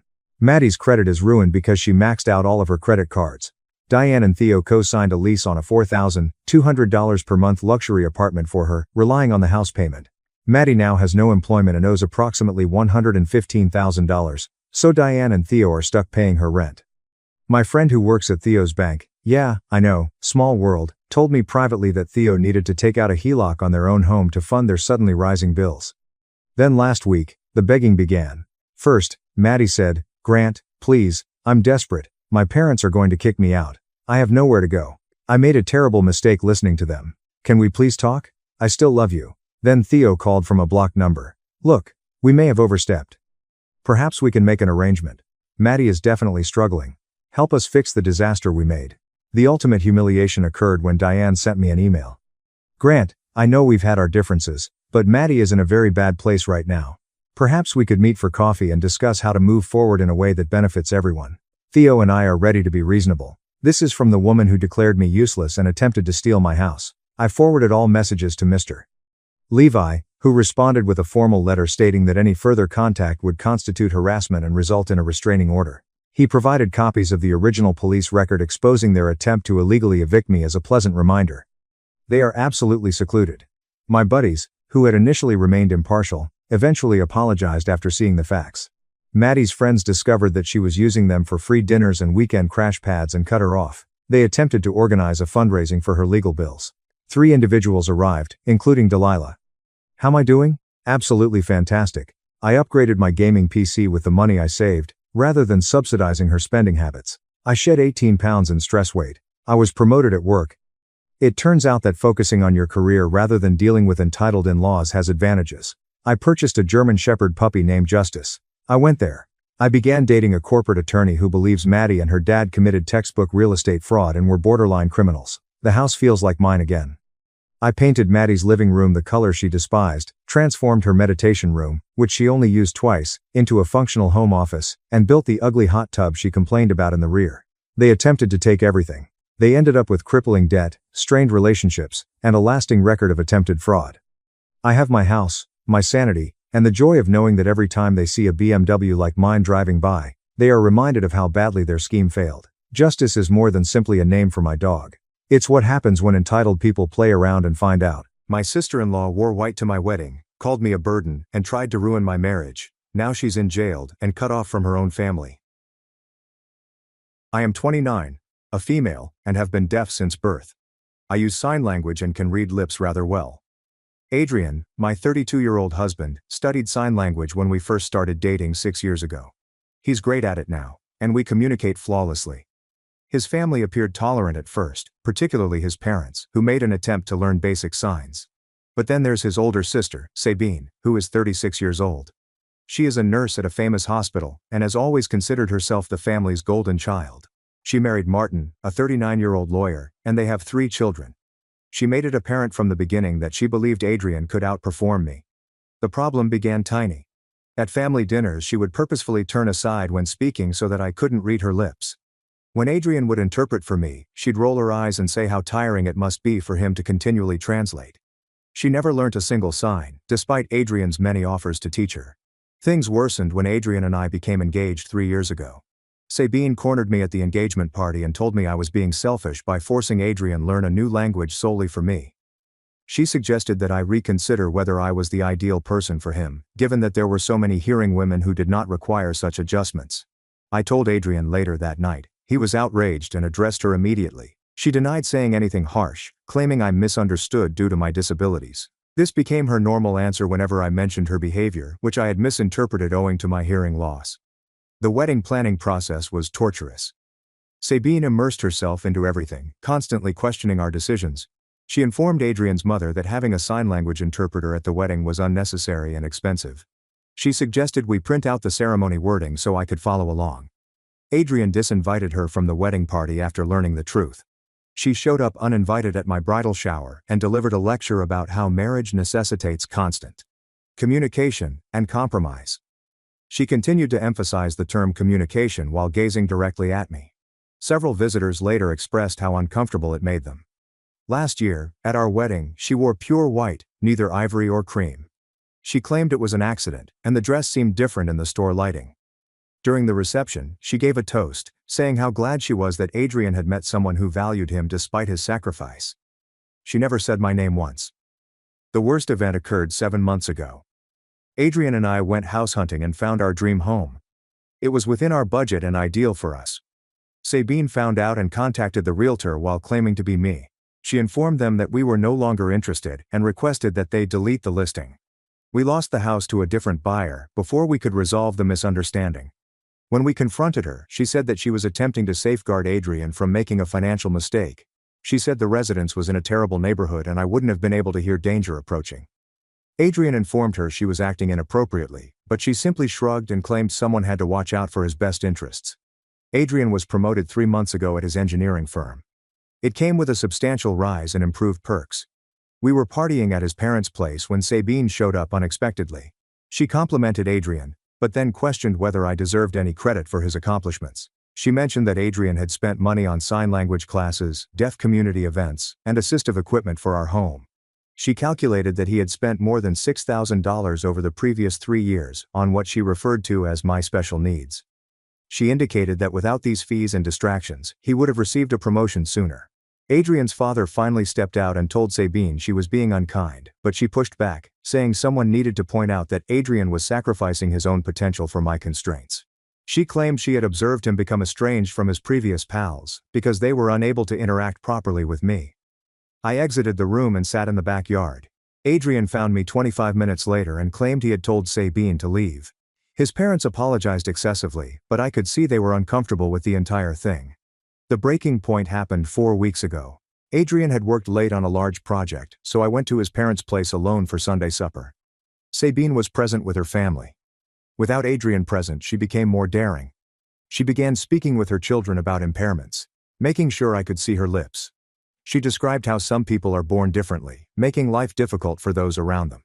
She explained that when people face constraints, their family members must make sacrifices and give up items they desire. Her 9-year-old kid inquired whether this meant Uncle Adrian was upset because of me. Sabine agreed, explaining that individuals sometimes stay in relationships out of pity rather than love. She claimed Adrian was too nice to confess he'd made a mistake, but everyone could see how difficult his life had become. I quickly texted Adrian. He left work and came in about 15 minutes. Sabine attempted to deny everything, but Adrian's mother had heard enough to prove what transpired. Adrian was as angry as I'd ever seen him. He informed Sabine that she was no longer welcome in our home and that we would not be attending any family functions with her. Sabine laughed, claiming he was confirming her point about how I was isolating him from his family. She promised to be patient and wait for him to come to his senses, but she would not pretend to accept a marriage that was clearly harming her brother. Adrian's parents attempted to mediate, but he was done. He informed them that they had to pick between supporting our marriage and enabling Sabine's actions.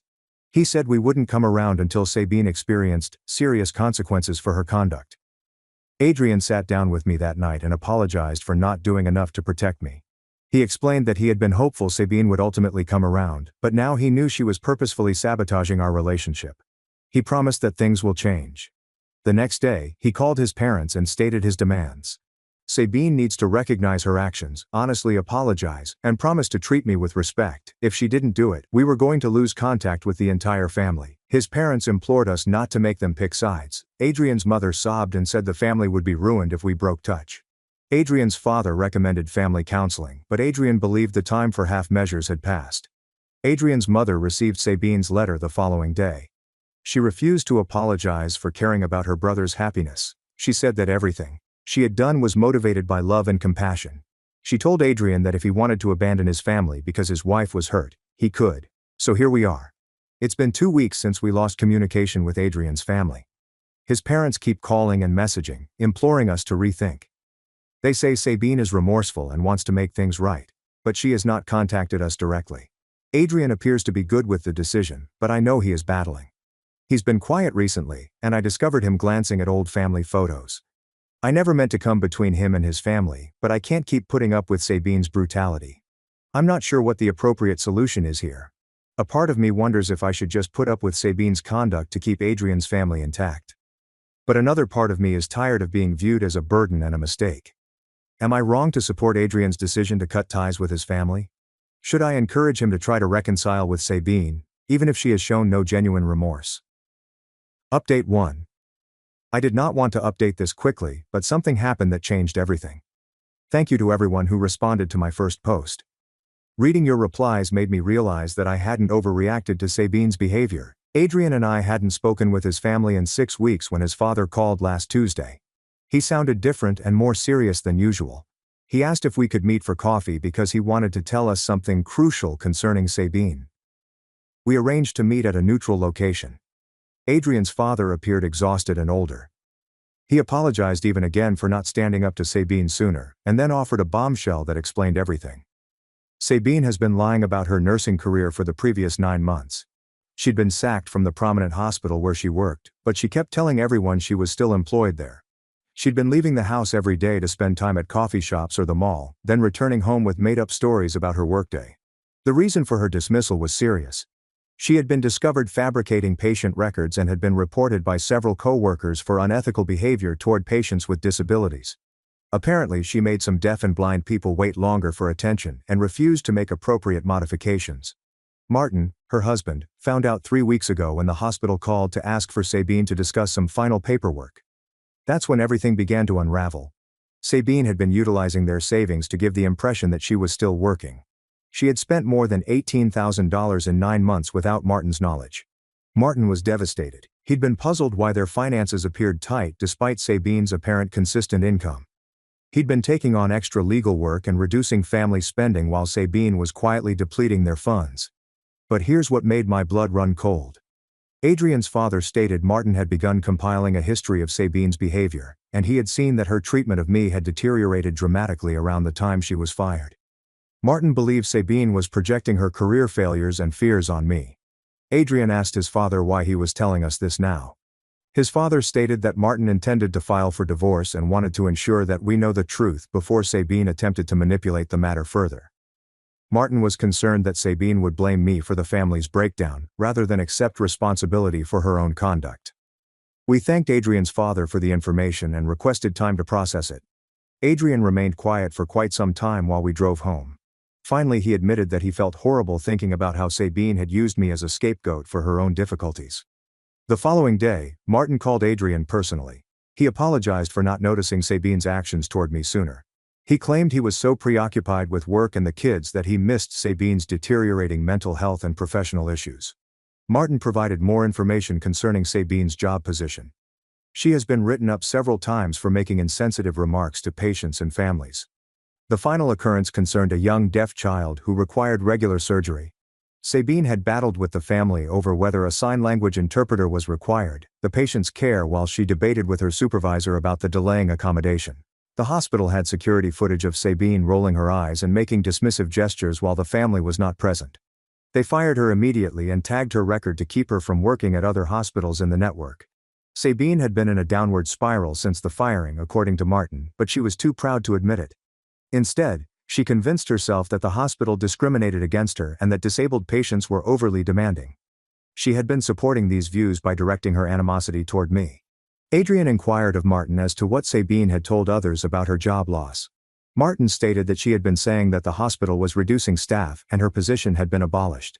She had informed some individuals that she was taking time off to spend with her family, while others knew she was thinking about changing careers.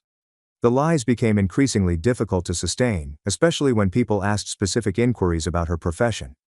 Martin claimed Sabine had grown increasingly defensive and paranoid, believing that everyone was judging her. Sabine unexpectedly arrived at our place 3 days following Martin's phone call. Adrian answered the door and instructed her to leave immediately. She began crying and stated that she needed to explain everything. She said Martin was lying about her job position and attempting to turn everyone against her because he wanted a divorce.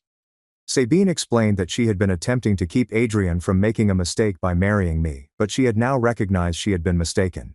She begged forgiveness and pledged to do better. She stated that she had been under a lot of stress and had not been thinking clearly. Adrian didn't let her in. He informed her that we knew the truth about her employment and her lies. Sabine's expression shifted totally. She grew enraged after the tears ceased. She said Martin had no right to reveal her private information, and that we were all conspiring against her. She began ranting about how unfair it was that everyone was supporting me while she was the one who had lost everything. She told me I should be thankful Adrian had a family who cared enough to challenge his decisions. She asserted that without her intervention, Adrian would have committed a far worse error. Adrian closed and locked the door. Sabine hammered on it for a few minutes before strolling around our house looking through the windows.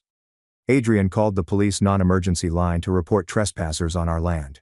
They arrived soon and led Sabine away when she refused to leave voluntarily. The officers stated that they would file a complaint and that we may seek a restraining order if Sabine continued to harass us. They also stated that Sabine appeared intoxicated or under the influence of something, despite her claim that she was simply unhappy. That evening, Martin called to apologize for Sabine's actions. He claimed she had been drinking during the day and had grown more erratic since he filed for divorce. He explained that he was documenting everything for the custody hearings and asked if we would be ready to make a statement on Sabine's harassment. Adrian agreed to help with Martin's case. We spent the next day documenting everything Sabine had done over the previous 4 years, including dates and witnesses where applicable. It was tiring to relive everything, but it was also reassuring to have the pattern of behavior laid out clearly.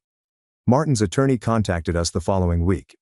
They stated that our documentation would be useful in determining Sabine's pattern of targeted harassment and unstable behavior. They also cautioned us that Sabine's attempts to contact us would grow as the divorce procedures progressed. Adrian's parents called the same day. They'd learned of Sabine's job loss and likely divorce. Adrian's mother was distraught to discover Sabine had been lying to them for months. Adrian's father was furious that he had been justifying Sabine's actions without knowing the complete story. They asked whether we'd be willing to have supper with them to discuss things further. Adrian stated we needed more time, but we appreciated their willingness to listen now that they realized what was going on. Sabine attempted to call Adrian several times over the next few days, but he blocked her number after the first call turned into another screaming confrontation. She then began phoning from various numbers, and we stopped taking strange calls completely. Yesterday, we received a letter from Sabine's new address.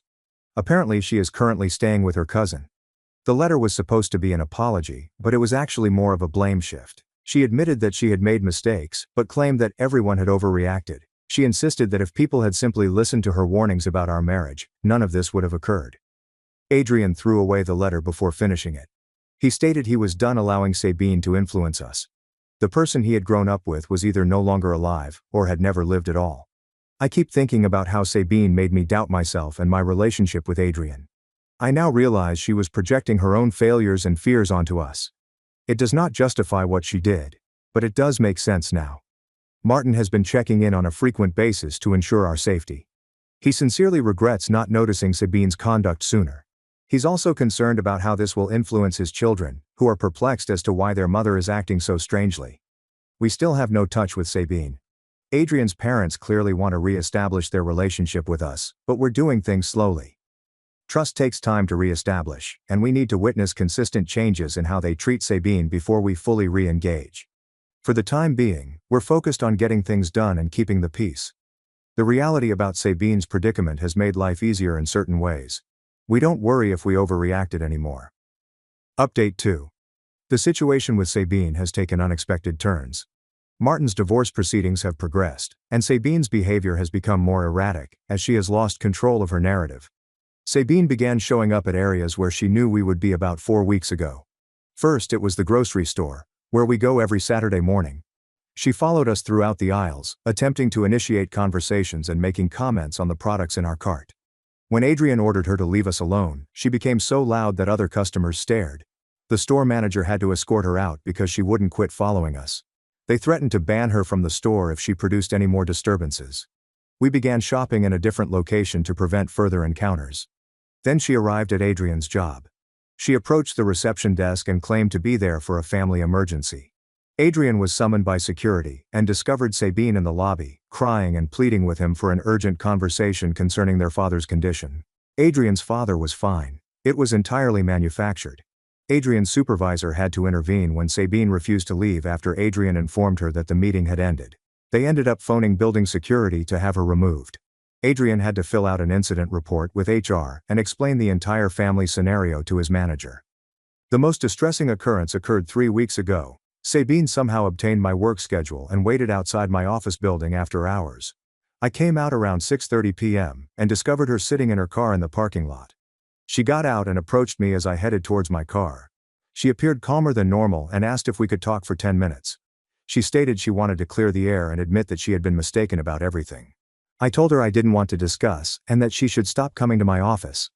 She stated she drove an hour to get there, and the least I could do was listen to her. When I kept walking towards my car, she grabbed my arm. I quickly drew away and warned her not to touch me. She burst into tears, claiming that everyone was treating her like a monster despite the fact that all she had ever done was care for her family. She claimed Martin was poisoning everyone against her and that I was the only person who could help her reconcile with Adrian. I went into my car and shut the doors. Sabine stood outside for some minutes, alternately tapping on the window and simply staring at me. I called Adrian, who promptly called the police as he drove to my position. The officers arrived before Adrian. They discovered Sabine still standing next to my car, stating that she was simply attempting to have a discussion, and that I was overreacting. They took both of our statements and informed Sabine that she may be arrested for harassment if she continued this behavior. Adrian came just as the police were wrapping up. Sabine attempted to approach him, but one of the officers stood between them. She began ranting about how everyone was ganging up on her and that she was being treated unfairly simply because she cared for her brother. Given Sabine's escalating behavior and the pattern of harassment, the police suggested we petition for a restraining order. They said that showing up at both of our employment and following us to stores demonstrated she was deliberately tracking our travels, which crossed the line from family drama to stalking. We filed the paperwork the following day. Adrian had to offer a thorough timeline of Sabine's actions, including occurrences before we learned about her job loss. The court clerk stated our case was strong, and the temporary order would most certainly be approved swiftly. Sabine was served with the restraining order papers 4 days later. Martin contacted to let us know that she had a total meltdown when she received them. She accused him of arranging the whole incident and claimed that everyone was out to destroy her life. She'd also called Adrian's parents, crying, and said we were attempting to get her arrested simply for loving her family too much. Adrian's mother called us that evening, quite upset. She stated Sabine seemed genuinely upset, and that perhaps we were going too far. Adrian told his mother about Sabine showing up at our job and physically grabbing me. His mother became quiet, saying she had no idea how terrible things had become. She apologized for questioning our decision and stated that she would back whatever we needed to do to keep secure. The interim restraining order was granted, mandating Sabine to keep at least 150 yards away from us, our house, and our workplaces.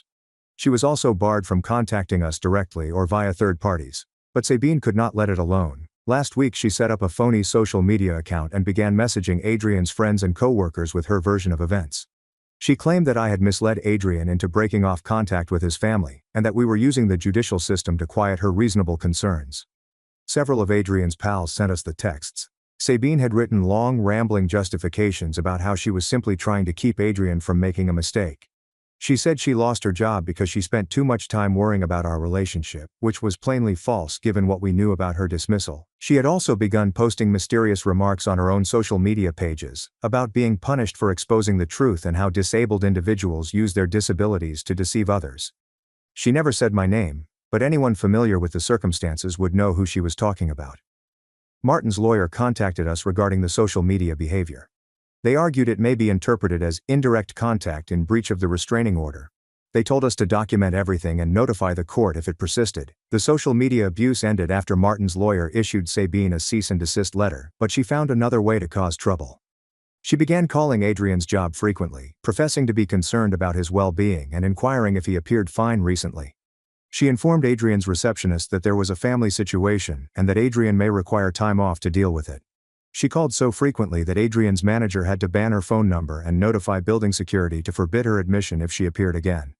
Meanwhile, Martin's divorce lawsuit is moving forward. Sabine's lawyer withdrew from her case because she refused to stop contacting us despite their instructions. She had to find new representation, which delayed proceedings while also requiring her new lawyer to catch up on all of the drama. Martin expressed concern about Sabine's behavior during depositions. When questioned about her employment experience, she becomes irritated and defensive about how she treated me. Her new counsel has proposed that she have a psychological evaluation, which she has declined. The custody examination of Martin's children has been similarly illuminating. Sabine struggles to accept responsibility for her actions and frequently blames others for her issues, according to the court-appointed assessor. The evaluator was particularly concerned about Sabine's anger toward me and how it would affect the children's exposure to discrimination. Adrian's parents have tried to maintain contact with both Martin's children and us. They're treading a fine line between wanting to encourage their daughter and realizing that her behavior has been wrong. They've stopped attempting to persuade us to reconcile with Sabine and are now focusing on restoring their connection with us. 2 days ago, we received a parcel with no return address. Inside, I found a printed copy of my birth medical records, as well as newspaper articles regarding deaf education programs and divorce rates among couples with one disabled partner. There was no letter, but we knew it came from Sabine. Adrian's parents had to have provided the medical records, as we had trusted them with such information years ago. Either Sabine took them without authorization, or someone gave them to her. We reported the parcel to the police for violating the restraining order. They're looking into how Sabine received the medical documents, which might be considered a separate felony depending on how she accessed them. Adrian contacted his parents to discuss the medical records. His mother burst into tears as she acknowledged Sabine had stolen numerous personal documents from their home while cleaning out some old photos a few months back. She didn't comprehend what Sabine had taken until now. The violation of medical privacy has left me more shaken than the other forms of harassment. These data contain intimate information that I had never shared with anyone other than Adrian. Sabine felt entitled to weaponize my private medical history, which demonstrates how far she is willing to go. Our lawyer is now pursuing for criminal charges in addition to the restraining order violation. They believe acquiring and distributing medical records without consent is a serious offense that, if proven, may lead to jail time. Adrian has been incredible throughout, but I can tell it's taking its toll on him. He's had to explain the situation to his boss, endure frequent workplace abuse, and watch his family fall apart. He never complains, but I know he is fatigued. We're taking extra precautions now, changing our habits, parking in new locations, and becoming more conscious of our surroundings. It's tiring to live this way, but we're not sure how far Sabine will go. The restraining order hearing is planned for next week, and we will want a permanent order. Given Sabine's growing behavior and many violations of the temporary injunction, our lawyer is optimistic that we will receive it. Martin claims Sabine is now living with different families since her cousin has grown tired of the commotion. She has burnt up the majority of her support system with her behavior and reluctance to accept responsibility for anything. Update 3. I'm posting this final report since the crisis has finally concluded, albeit not in the way everyone expected. The permanent restraining order was issued without objection. Sabine failed to appear for the court, which her lawyer explained was due to her being hospitalized the night before for what he loosely described as a medical issue. We later learned from Martin that Sabine had overdosed on sleeping medication. It wasn't apparent whether she did it on purpose or because she'd been drinking and lost track of how many she'd taken. In either case, she was hospitalized for 4 days before being moved to a psychiatric institute for examination. Martin explained that the children had been staying with his parents during Sabine's hospitalization. They'd been asking a lot of questions about why their mother was acting strangely, and Martin had been unsure how much to tell them. The psychological evaluation confirmed what many people suspected. Sabine was suffering from acute sadness and anxiety, which had deteriorated dramatically since losing her job. The evaluator also observed symptoms of a personality problem, which made it difficult for her to accept criticism or accept responsibility for her conduct. Sabine spent 3 weeks in a psychiatric hospital. When she was discharged, she had to continue outpatient treatment and take medication for her mental health problems. The judge in Martin's custody case ordered supervised visitation until Sabine demonstrated stability, but Sabine did not keep to the treatment plan. According to Martin, she went to a few treatment sessions before stopping. She claimed the therapist was biased against her and that everyone was attempting to convince her she was insane when she was the only one who saw things clearly. Sabine broke the restraining order again 5 weeks after she was released. She came to our house around 3 a.m., beating on the door and shouting that she needed to speak with Adrian immediately. She stated there was a family issue, and Adrian's father was in the hospital. We called the cops without even opening the door. When they arrived, Sabine was sitting on our doorstep crying. She informed them that she had been attempting to reach Adrian all day about their father's alleged heart attack, but we had blocked her calls. Adrian's father was fine and slept at home. There was no emergency. Sabine had manufactured the entire story. The police arrested her for violating the restraining order, and she spent the night in jail until posting bail the next morning. This was Sabine's third violation of the restraining order, including the medical records incident and the social media harassment. The prosecutor chose to file criminal charges, which might result in jail time. Sabine's counsel attempted to negotiate a plea agreement that included obligatory mental health treatment and probation rather than jail time, but Sabine refused to accept any settlement that forced her to confess responsibility. She claimed she was being persecuted for attempting to protect her family. The case went to trial 8 weeks ago. Sabine represented herself after firing her lawyer, alleging he was not representing her adequately. She used her time in court to complain about how the judicial system discriminates against concerned family members and how disabled people are overprotected. The judge repeatedly warned her to keep to the facts of the case. Sabine's behavior in court was unpredictable and disturbing. Within minutes, she would go from tears to violent shouting. Several people in the courtroom appeared uncomfortable with her demeanor. Adrian had to testify about the harassment and how it affected our lives. Sabine attempted to cross-examine him, asking pointed questions about if I had turned him against his family and whether he missed his previous life before meeting me. The judge cut off that line of questioning fast. Adrian's evidence was direct and factual. He simply explained what Sabine had done and how it had impacted us. He never commented harshly about Sabine, only about her behavior. I also testified about the incidents at my workplace, including the dread I felt when Sabine grabbed my arm in the parking lot. Sabine attempted to claim that she had barely touched me and that I was exaggerating due to my condition, which made me apprehensive about anyone approaching me. That comment actually worked against her. The judge stated that regardless of whether I had heightened awareness as a result of my deafness, she had made inappropriate physical contact with me and failed to leave me alone when asked. Sabine was found guilty of all charges after a jury deliberation of less than 3 hours. The judge sentenced her to 8 months in jail, followed by 3 years of probation, with required mental health therapy and no contact with our family. Sabine broke down when the sentence was read. She screamed that the system was crooked, and that we had all colluded to kill an innocent person who was only attempting to assist. Court security had to restrain her as she was led away. Martin stated that the children were perplexed and unhappy about their mother going to jail. He had been working with a family counselor to assist them understand the problem in an age-appropriate manner.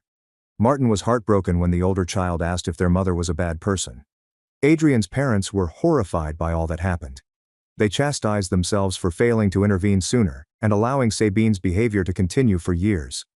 Adrian's father claimed he thought Sabine had mental health concerns, but hoped she would seek help on her own. Over the last 6 months, we've gradually re-established contact with Adrian's parents. They've been respectful of our boundaries and haven't tried to shame us into forgiving Sabine or communicating with her once she's freed.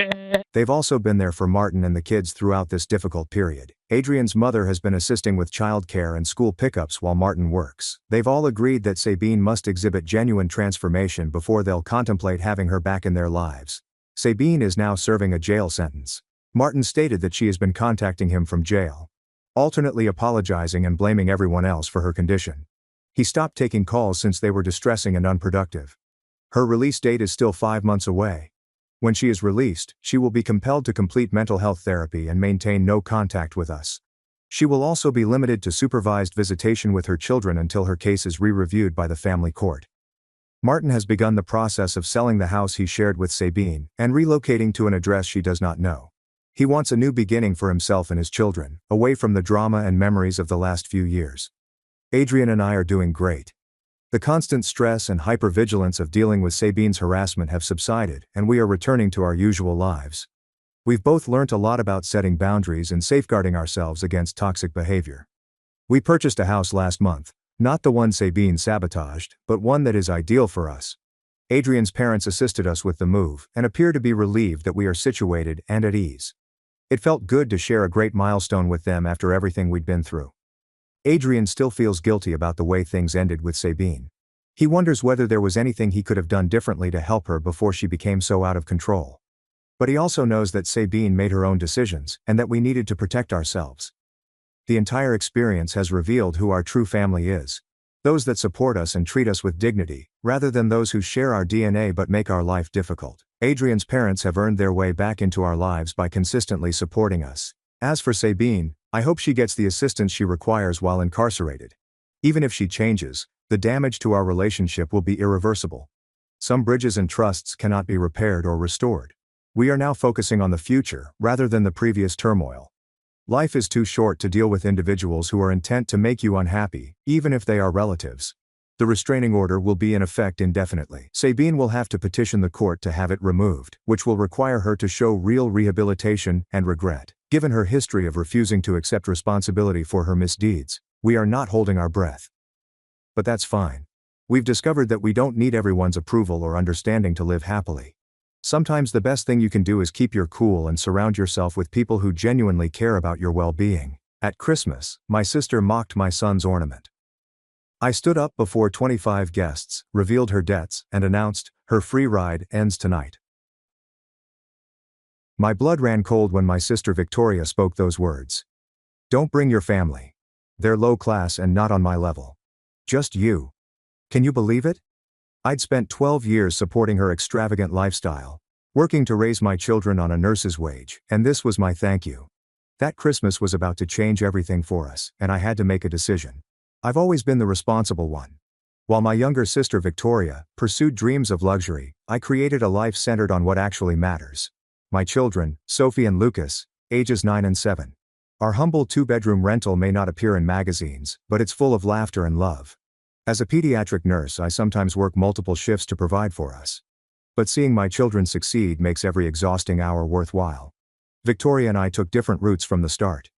Growing up in suburban Michigan, we shared a bedroom, but we could have been from different planets. While I saved my stipend for academics and then college, Victoria spent it all on fashion magazines and makeup. I recall her 15-year-old remark, "I'm going to marry rich and never worry about money again." Our parents, hard-working teachers, would exchange concerned looks when Victoria made such claims. Dad would gently remind us that character outlasts stuff, whilst Mom emphasized that true success stems from contribution, rather than accumulation. These teachings formed me, but they appeared to have no effect on Victoria.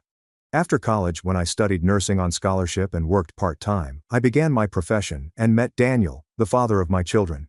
Our relationship did not last. He was not prepared for family obligations, but he gave me Sophie and Lucas.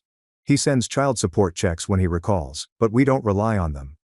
Meanwhile, Victoria left community college after meeting Alexander, the son of a prosperous real estate developer. Their whirlwind romance culminated in a grandiose wedding. I recall depleting my meager resources to assist them pay for the flowers Victoria said she required. She vowed to repay me someday, but that never happened. Instead, a pattern developed. Victoria would phone in tears over an outstanding credit card bill that was endangering her reputation, or she'd nonchalantly add how ashamed she'd be if she couldn't attend Alexander's friend's wife's spa weekend. Each time I'd wire money with the idea that it was only temporary until things were settled. Those things were never settled. And over the course of 12 years, I spent over $48,000 on sustaining my sister's charade. Why did I do that? Part of me still saw the small girl who used to climb into my bed during thunderstorms. A part of me felt responsible for her happiness. And to be honest, Part of me believed her assurances that once she and Alexander became successful, they would repay everything with interest. What Alexander didn't realize, and no one else knew save Victoria and myself, was that his family's fortune was primarily invested in real estate and was not available for everyday comforts.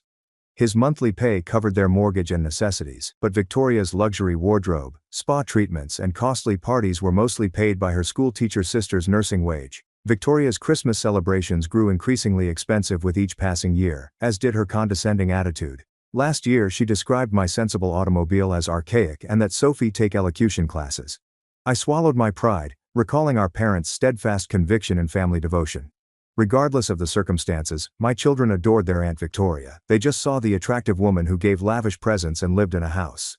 Sophie had been raving about Victoria's Christmas party for weeks, especially about seeing the 10-foot tree with its color-coordinated decorations and the chocolate fountain she had mentioned. Lucas had happily created a special ornament for his aunt's tree in art class. A clay star painted gold with crimson glitter.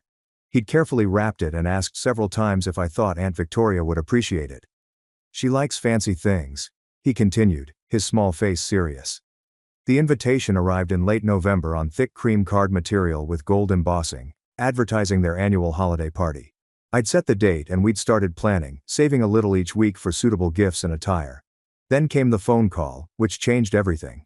When I hung up after Victoria's surprising request, my hands shook so severely that I had to sit down. Her words rang through my mind. Low class, not at my level. I recalled all the times I'd eaten ramen to send her money. We had canceled our family vacation to the Grand Canyon because Victoria needed aid with her property taxes. The second job I'd chosen was cleaning medical offices on weekends. My initial thought was to call her back and tell her exactly where she could place her Christmas invitation. Instead, I emailed my best friend Isabel, who stopped by with a bottle of wine after her shift at the hospital where we both worked. "What?" Isabel shouted, pouring us each a large glass. "After everything you've done for her, Clara, you need to cut her off completely." "It's not that simple," I moaned, looking over to the kids' beds, where they were doing schoolwork. Isabel shook her head. "They love their aunt. And despite everything, she's still my sister. Your sister has been taking advantage of you for years. You work 55-hour weeks, and she uploads Instagram photographs from expensive vacations." "I know," I said. "But family is family. Mom and Dad always taught us to stick together." "Your parents also taught you about dignity and self-respect," Isabel said. "Would they want you to be treated this way?" That thought lingered with me long after Isabel had departed. The next morning, Sophie was gazing at the calendar, where we had noted Victoria's Christmas party. "How many more days until Aunt Victoria's party?" she said excitedly. "I want to see if her pool is frozen like last year." Lucas approached us, carrying his wrapped ornament. "Do you think Uncle Alexander will do the scavenger hunt again? I almost found the golden candy cane last time." Their childlike enthusiasm made my decision even more difficult. How could I tell them we weren't welcome because their aunt believed we weren't good enough, that the gifts they'd helped choose weren't sophisticated enough to meet my sister's expectations? That evening, I took out the memory box, which had images of Victoria and me growing up. We were making sandcastles on Lake Michigan, riding bikes decorated with streamers, and opening Christmas presents in matching pajamas. When did money and position become more important to her than these shared experiences? I remembered our father's words when Victoria revealed she was marrying Alexander. "Just remember who you are, sweetheart. Where you come from? Money changes circumstances, not character." Dad had been gone for 4 years, and Mom too. What did they suggest me to do? The solution became plain. They would advise me to stand up for myself and my children while remaining open to reconciliation. That night, I made a decision. All 3 of us would attend the Christmas party. Victoria could choose to make a scene in front of her high society acquaintances. But I would no longer allow her delusions of grandeur to undermine the dignity of my children, or my own self-esteem. The following 12 days were spent preparing. I spent my Christmas bonus to buy Sophie a stunning, emerald green gown that made her eyes sparkle. I found Lucas a nice little outfit at a second-hand shop that appeared to be brand new. I splurged on getting their garments professionally ironed and made appointments at the salon where my friend Marco worked to get nice haircuts. I chose a basic black cocktail dress that I had previously worn to a hospital benefit, and I paired it with a statement necklace Isabel insisted on lending me. "If you're going into battle, you need proper armor," she'd said previously.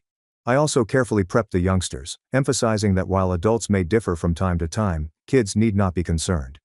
And Victoria is quite picky about her home, I stated during our family supper.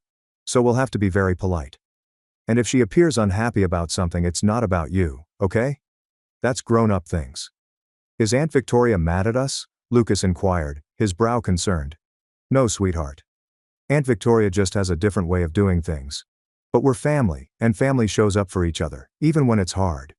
Sophie, sensitive beyond her years, analyzed my expression.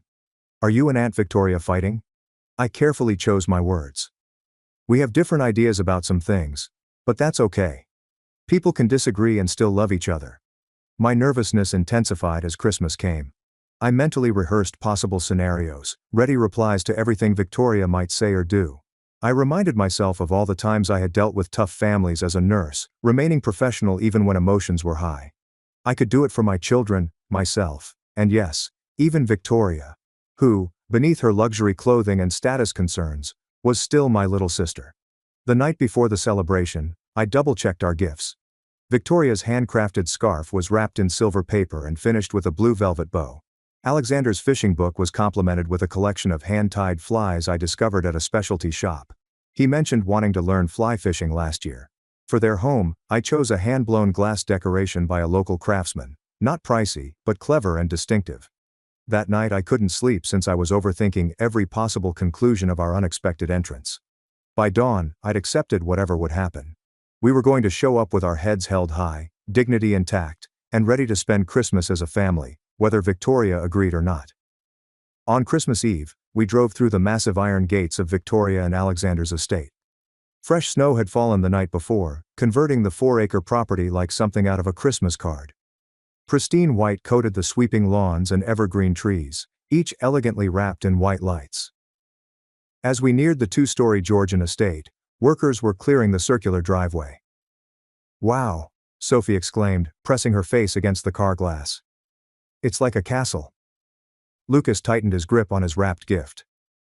Do real princesses live in houses like this? Just your Aunt Victoria, I said, attempting to maintain a light tone. As I parked behind a line of fancy cars. Alexander's father had Mercedes, BMWs, and a Bentley, which I recognized. The house's facade was professionally decorated, with garlands framing each window, life-sized nutcrackers flanking the big front door, and a tasteful arrangement of poinsettias cascading down the stone steps. I'd seen similar exhibits in architectural magazines, but not up close. Sophie and Lucas climbed out of the car, their excitement evident as they cautiously walked down the cleared path in their dress shoes. I took it more slowly, balancing our gifts and the handmade cranberry bread I'd made that morning, a tradition from our mother that Victoria had always cherished. Before we could ring the doorbell, Victoria appeared, dressed in a scarlet couture gown that probably cost more than 3 months' mortgage payments.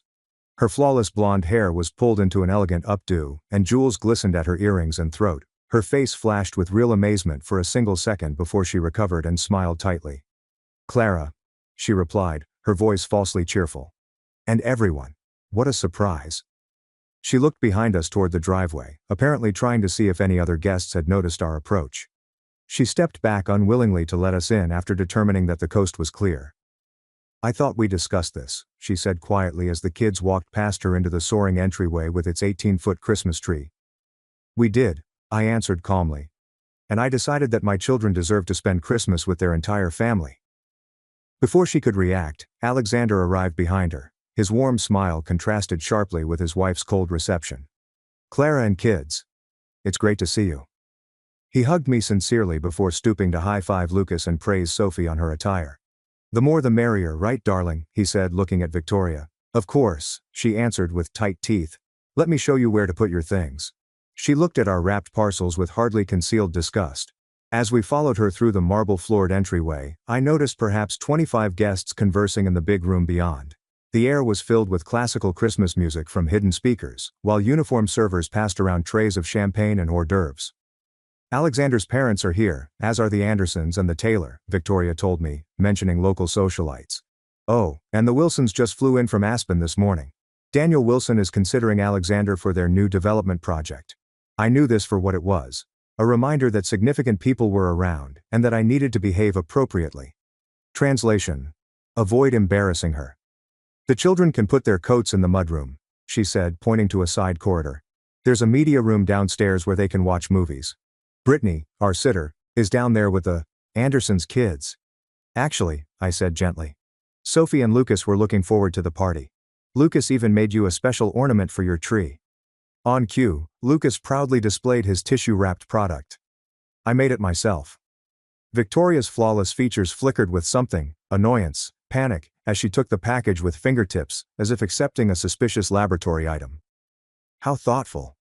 I'll just put this somewhere safe for now. Our tree decorator used a very specific color scheme this year. Lucas's face dropped somewhat, but he nodded boldly. Alexander, who had witnessed the exchange, stepped in fast. Hey Lucas, why don't you show me this masterpiece? I bet it would look great on the family tree in the den, where we keep all our special ornaments. As Alexander took Lucas away, I wanted to hug him for his compassion. Victoria meantime led Sophie and me to the great room, muttering directions as we proceeded. Try not to mention your job though. The Wilsons are germaphobes, and hospital talk makes them uncomfortable. And if anyone asks where you live, just say north of the city rather than naming your actual neighborhood. Before I could respond to these outrageous remarks, we entered Victoria's carefully prepared guest list. Conversations were briefly halted as interested eyes examined the newcomers. Sophie pressed closer to my side, suddenly shy amid these new, immaculately dressed individuals. Everyone, this is my sister Clara and my niece Sophie, Victoria said with a fake smile. They decided to surprise us tonight.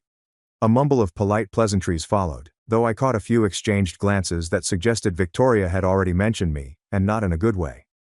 Sophie was quickly attracted away by another young girl her age, leaving me alone for a few moments.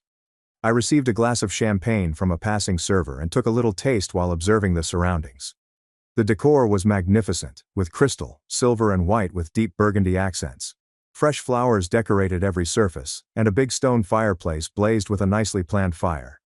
I was admiring an ice sculpture of a reindeer when I overheard Victoria talking to two women near the bar. Yes, that's my sister, she said softly. Single mom, works at the hospital. I try to include her when I can, you know. Charity begins at home and all that. The women nodded sympathetically, with one touching Victoria's arm in apparent admiration for her charity. I felt my cheeks heat but kept my cool, recalling my reason for being here. This was not about me. It was about my children having a family Christmas and discovering that they were deserving of respect, regardless of their zip code or the expense of their clothes. After about 30 minutes of small conversation with various guests, the majority of whom appeared startled to find Victoria had a sister, I excused myself to check on the kids. Sophie was helping younger youngsters with a craft project, and her innate caring talents were evident in her careful directions. Lucas was excitedly showing Alexander's father his ornament, which was now conspicuously displayed on a smaller tree in the wood-paneled den. As I observed them, Victoria appeared at my side. We need to talk, she remarked tersely before leading me into an adjacent powder room and locking the door. What were you thinking, showing up after what I told you? She asked, crossing her arms over her beautiful gown. I was thinking that family doesn't exclude family from Christmas, I said calmly. And that my children deserve better than to be deemed low class by their own aunt. You know what I meant, she huffed. This is an important night for Alexander's business connections. I need everything to be perfect. And we're imperfect, how exactly? I was curious. Because we don't wear designer labels? Because Lucas's ornament doesn't match your color scheme? Don't be dramatic. Victoria rolled her eyes. You know how these things work. Appearances matter. To who, Victoria? To these people you're trying so hard to impress? Do they know that half your appearances are funded by your nurse sister's salary? Her pupils drooped with worry. Keep your voice down. And that's not fair. I've had some temporary cash flow issues. That's all. 12 years of temporary issues, I explained. But we're not discussing that now. We're here as family. The children are behaving beautifully and will continue to do so. I suggest you do the same. Without waiting for her response, I unlocked the door and returned to the party, my heart hammering and my resolve stronger than ever. Whatever game Victoria was playing, I was no longer willing to participate. At 7, a server gently struck a crystal chime, indicating that dinner was ready. Guests began to make their way to the formal dining room, where a table that could comfortably seat 25 was arranged with perfection worthy of a military general. Fine china, sterling silver and crystal glassware shone under the light of an antique chandelier. Each place setting contained 2 wine glasses, many forks, and a hand-calligraphed name card. I was disappointed to see that Sophie, Lucas and I had no place cards. Victoria approached, faking disappointment at the blunder. Oh dear, It appears our calligrapher did not prepare cards for you because you were not on the original guest list. Let me just rearrange things, she stated loudly enough for other visitors to hear. Alexander made a smooth intervention. No problem at all, kids. Would you like to sit by me? And Clara, there's plenty of room between Mrs. Wilson and my mother. As we took our allotted seats, mine between two older women who looked at me with polite curiosity, I watched Victoria whispering to the waiter, who nodded quickly before returning with 3 place settings that clearly did not match the rest of the table. The message was not subtle. We were afterthoughts, accommodated but not fully welcomed. The first item arrived, a beautiful butternut squash soup topped with truffle oil and microgreens. Lucas looked at it warily before taking a timid spoonful. Sophie, who was always more adventurous with food, plunged in enthusiastically. So Clara, said Mrs. Wilson, Alexander's potential business partner's wife, Victoria tells us you work at a hospital. Yes, I am a pediatric nurse at County General, I told you. How noble, she responded with apparent respect. My sister volunteered at a children's hospital last year. She found it quite intense. It can be challenging, I said, but also incredibly rewarding. There's nothing quite like helping a child through illness and seeing them recover. And you're raising 2 children on your own? Alexander's mother inquired from the other side. Her tone was friendly, not critical. Yes, Sophie and Lucas. They're wonderful kids. They certainly appear to be. She nodded, glancing across to where they sat with Alexander. Well-mannered and bright. You should be proud. Following Victoria's callous attitude, this simple acknowledgement almost brought tears to my eyes. Thank you. I am. Victoria held court across the table, recounting their recent weekend at Vale's Premium Ski Resort. The private lessons were worth every penny, she said. The instructor used to train Olympic athletes. Speaking of expenses, a man I knew as Alexander's college friend asked, how's that investment opportunity you mentioned last month? Did you decide to buy in? Alexander appeared slightly uncomfortable. We're still considering our options. The timing might not be right with the new pool house renovations. Oh, we're definitely moving forward with a pool house, Victoria corrected him. I've already approved the final designs, imported marble, smart home integration throughout. It's going to be featured in Modern Luxury magazine. Alexander's amazement was obvious, but swiftly concealed. I wondered how many of Victoria's unilateral decisions were supported by my loans. The second course arrived. Frise salad with poached pears and candied walnuts. Lucas hesitated at the unusual greens, but after receiving my encouraging gesture, he bravely took a bite. And what neighborhood do you live in? Said a woman farther down the table, her diamond earrings catching the light as she inclined her head. Before I could respond, Victoria interfered. Clara lives in a charming area north of the city, very up and coming. Elmwood Park, I announced clearly. It's a wonderful community with excellent schools and parks. The woman's look indicated she was unfamiliar with the middle-class suburb, but she nodded pleasantly. And what school do your children attend? She inquired. My grandson just started at Lakeside Academy again. Victoria tried an interception. They're in the public school system. Clara is very involved in their education. Sophie and Lucas attend Elmwood Elementary, I stated simply. Sophie's in the gifted program for mathematics, and Lucas is thriving in their arts curriculum. Lucas accidentally knocked over his water glass while we were talking. Water splashed across the immaculate tablecloth as the crystal plummeted. His face crumpled in humiliation. I'm sorry, he whispered, desperately attempting to clean up the liquid with his napkin. Before I could reassure him, Victoria's voice broke through the silence. This is exactly why children should eat separately until they're properly trained for formal dining. The nasty comment lingered in the air. Lucas's lower lip quivered, and Sophie's shoulders tensed in defense of her brother. Alexander promptly gave Lucas his own napkin.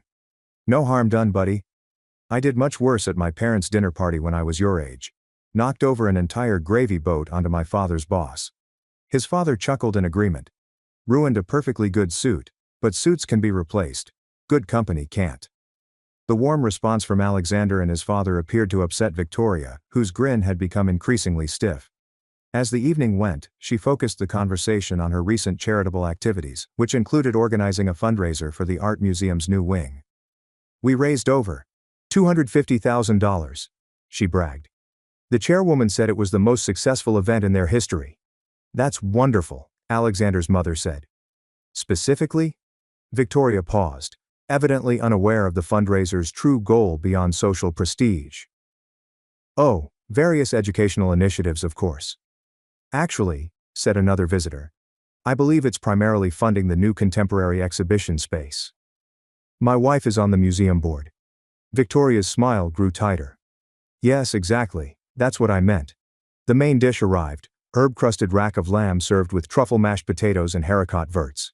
As the servers brought each plate with planned perfection, I noticed Sophie looking at the array of utensils with trepidation. Start from the outside and work your way in, I whispered, having learned formal dining etiquette prior to our visit.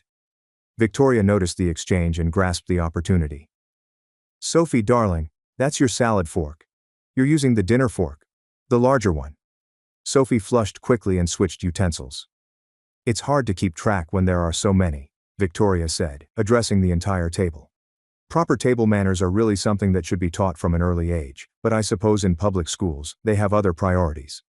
Several guests squirmed uncomfortably with this transparent dig.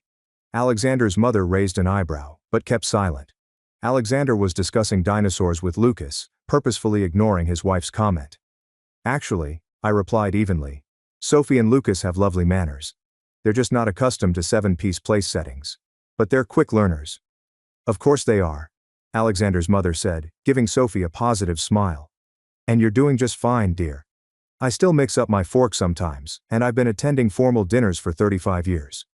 Victoria, having failed in her attempt to embarrass my children, shifted her attention to the gift I'd brought, a hand-blown glass ornament now displayed on a side table alongside other hostess gifts.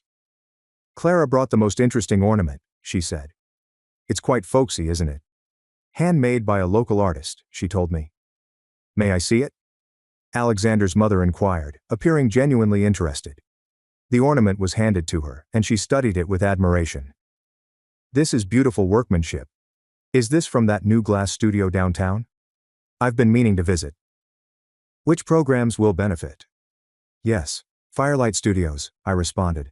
The artist trained in Venice before opening his shop here. I must get his information before I leave, she remarked, carefully returning the ornament. This would make a lovely gift for my sister. Victoria's attempt to downplay my gift had failed, exacerbating her clearly mounting irritation. Her criticisms became more pointed as the event went through its final courses, a cheese selection followed by a lovely chocolate mousse. When Lucas discussed his school's impending science fair, she commented on how privileged the private school students were to have real laboratories with suitable equipment. When Sophie hesitantly mentioned that she had made the honor roll, Victoria commented that the criteria in public education must be different because every child at Lakeside Academy is required to maintain at least a 3.8 GPA.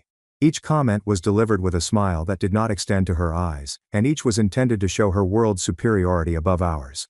For hours I kept my cool, telling myself that my children were watching and learning from how I handled the situation. But as I watched Sophie's wilting stance and Lucas's increasingly forced smile, something inside me moved. Years of accepting Victoria's condescension, subsidizing her fantasies, and putting family peace ahead of personal dignity culminated in a sudden, unequivocal resolution. When Victoria mockingly hailed Lucas's department store suit as gorgeous and suggested I visit the children's consignment shop, where struggling families can obtain nice old clothes, I noticed tears well up in my son's eyes, and I knew the time for courteous forbearance had passed. After dinner, guests moved to the great room for coffee, desserts, and what Victoria described as a traditional gift exchange among close friends. This clearly did not include us, as no one had informed me of the tradition, leaving me without acceptable gifts for the assembled company. Victoria made sure everyone was aware of the oversight. Don't worry about not bringing anything for the exchange, Clara, she exclaimed as servers handed out little, nicely wrapped items to each guest. You couldn't have known since you weren't originally. Several attendees appeared to be unhappy with this pointed exclusion. Alexander moved fast to intervene. Actually, let's consider Clara and the kids' presents a special gift this year. Family is what Christmas is all about, isn't it? His genuine warmth only underlined Victoria's coldness. As visitors began to open their presents, displaying pricey items such as cashmere scarves, artisanal spirits, and exquisite candles, Victoria arrived with our gift. Still wrapped in silver. Let me open this now, she said to the room. My sister brought something homemade, I believe. Her emphasis on homemade made it sound like I had tied up a macaroni necklace. I watched as she carelessly tore the paper, revealing the handcrafted scarf I'd purchased from a local artisan shop. Oh, she exclaimed in amazement, it's colorful. Thank you, Clara. I'm sure it will be perfect for gardening or something. The scarf, a lovely piece of hand-dyed silk in subtle jewel tones, was clearly not gardening wear. Several women around expressed their appreciation for the music, with one even inquiring where it came from. I imagine a small shop in Clara's neighborhood, Victoria said before I could respond. They have the most quaint little businesses there, so budget-friendly. She laid the scarf aside without further comment and went on to open gifts from other guests, gushing with excitement at each one. Lucas, who had been quietly watching from beside me, tugged on my sleeve. "Mom," he muttered. "And Victoria doesn't like our presents, does she?" "Some people have trouble appreciating thoughtful gifts, sweetheart," I said quietly. "That's about them, not the gift." Sophie, overhearing the conversation, put her hand into mine and clasped it firmly. My heart was filled with pride at my children's emotional intelligence in the face of such awful behavior. Victoria, on the other hand, had moved on to telling stories, mainly childhood anecdotes designed to cast me in a negative light. "Did you know Clara once showed up to my sweet 15 in a homemade dress?" she asked the assembled guests, chuckling. "Mom tried to teach her to sew, and Clara insisted on making this horrific purple creation. The seams were coming apart by the end of the night. What she left out was that our family couldn't afford to buy me a new frock that month because Dad's medical fees from his back surgery had strained our finances. I'd been up 3 nights in a row working on that outfit, resolved not to ask for money we didn't have. And in college," she went on, "she dated this absolutely hopeless boy who worked at the campus bookstore. He would pick her up on a bicycle with a milk crate attached to the back as a passenger seat. Can you imagine that? That despondent youngster had been working his way through college while saving for medical school. The bicycle was his only mode of transportation, and he'd added the crate particularly so he could take me on dates despite not owning a car." Victoria gradually destroyed my dignity in front of her social circle with each narrative, all while pretending to tease me as a sister. I noticed Alexander become increasingly uncomfortable, occasionally attempting to change the subject, but Victoria seemed eager to continue her show. The final straw came when she started criticizing my parenting directly. "It's really admirable how Clara manages with the children considering their circumstances," she told the entire audience. "Public school, no father figure, living in that neighborhood. It's not what I would choose, of course, but Clara has always been content with less." Sophie and Lucas were both within earshot, and their expressions fell. Lucas' lower lip quivered slightly, and Sophie's face flushed with humiliation. Something inside of me cracked right then. After 12 years of supporting Victoria's charade, enabling her illusions of grandeur, and putting her feelings before of my children's well-being, everything became crystal clear. I rose up and smoothed my clothing with purposeful calm. "Excuse me," I said, my voice firm. "I'd like to propose a toast." The room became quiet as guests turned toward me, some seeming intrigued, others uncomfortable. Victoria's expression changed as a waitress gave me a champagne flute. "First, I want to thank Victoria and Alexander for including us in their beautiful Christmas celebration, I told you. Family gatherings are precious, especially during the holidays." Victoria's countenance relaxed slightly, as if she expected me to smooth things over. "I'd like to toast my sister," I added. "To Victoria, who has built an impressive life for herself and has always had such discerning taste." There were murmurs of agreement across the room. Victoria smiled triumphantly. Such discerning taste, in fact, that maintaining it has cost approximately $3,500 a month for the past 12 years. The room fell completely silent. Victoria's smile had frozen on her face. "You see," I said softly, "while Victoria has been sharing stories about my supposedly humble life, she's neglected to mention that her designer wardrobe, spa memberships, luxury vacations, and many of the furnishings in this beautiful home have been subsidized by her low-class sister, the nurse, who apparently isn't quite good enough to attend her Christmas party." Gasps and awkward shuffling filled the room. Alexander's face indicated full astonishment followed by dawning awareness. "For those who are mathematically inclined," I replied quietly, "that's approximately $500,000 over 12 years. Money that could have gone toward my children's college funds or perhaps purchasing a home in a neighborhood Victoria might find more acceptable." I reached for my phone and opened my banking app. I have records of every transfer, every bill paid, every credit card statement covered when Victoria called in panic because her card was declined at Neiman Marcus or the spa. "Clara, stop it!" Victoria snarled, her cheeks depleted of color. "You're embarrassing yourself." "No, Victoria," I said for the first time in 12 years. "I'm not embarrassing myself. I'm simply telling the truth." I turned to face Alexander straight. "I'm sorry you're finding this out this way. I believed Victoria when she said you knew about our financial arrangement. I see now that wasn't true." Alexander's expression was a mix of amazement and betrayal as he looked at his wife. "Victoria, what is she talking about?" Victoria's composure eventually broke. She's exaggerating. It was just a few loans when we were getting established. Nothing like what she's claiming. Let's see, I said, thumbing through my phone. Last month alone, $2,500 for the landscaping deposit, $600 for your spa weekend, $900 for the designer boots you couldn't live without. Should I continue? The silence was terrible. Even the servers had stopped, transfixed in place by the unfolding spectacle.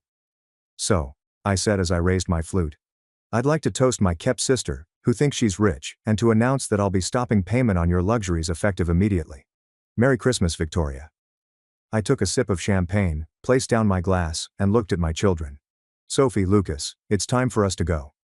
Please thank Uncle Alexander for his hospitality. Lucas was perplexed, but obediently thanked Alexander, who appeared too stunned to speak. Sophie, with wisdom beyond her years, just nodded and collected her belongings, intuitively knowing that something big had just occurred. As we walked through the silent room, past Victoria's stunned friends, and got our coats from the mudroom, I felt lighter than I had in years, as if an unseen burden had been removed from my shoulders. We had just gotten to our car when I heard footsteps crunching in the snow behind us. I turned to see Alexander approaching, his face a confusing mix of wrath, uncertainty and disbelief. Clara, wait, he said. We need to talk about this.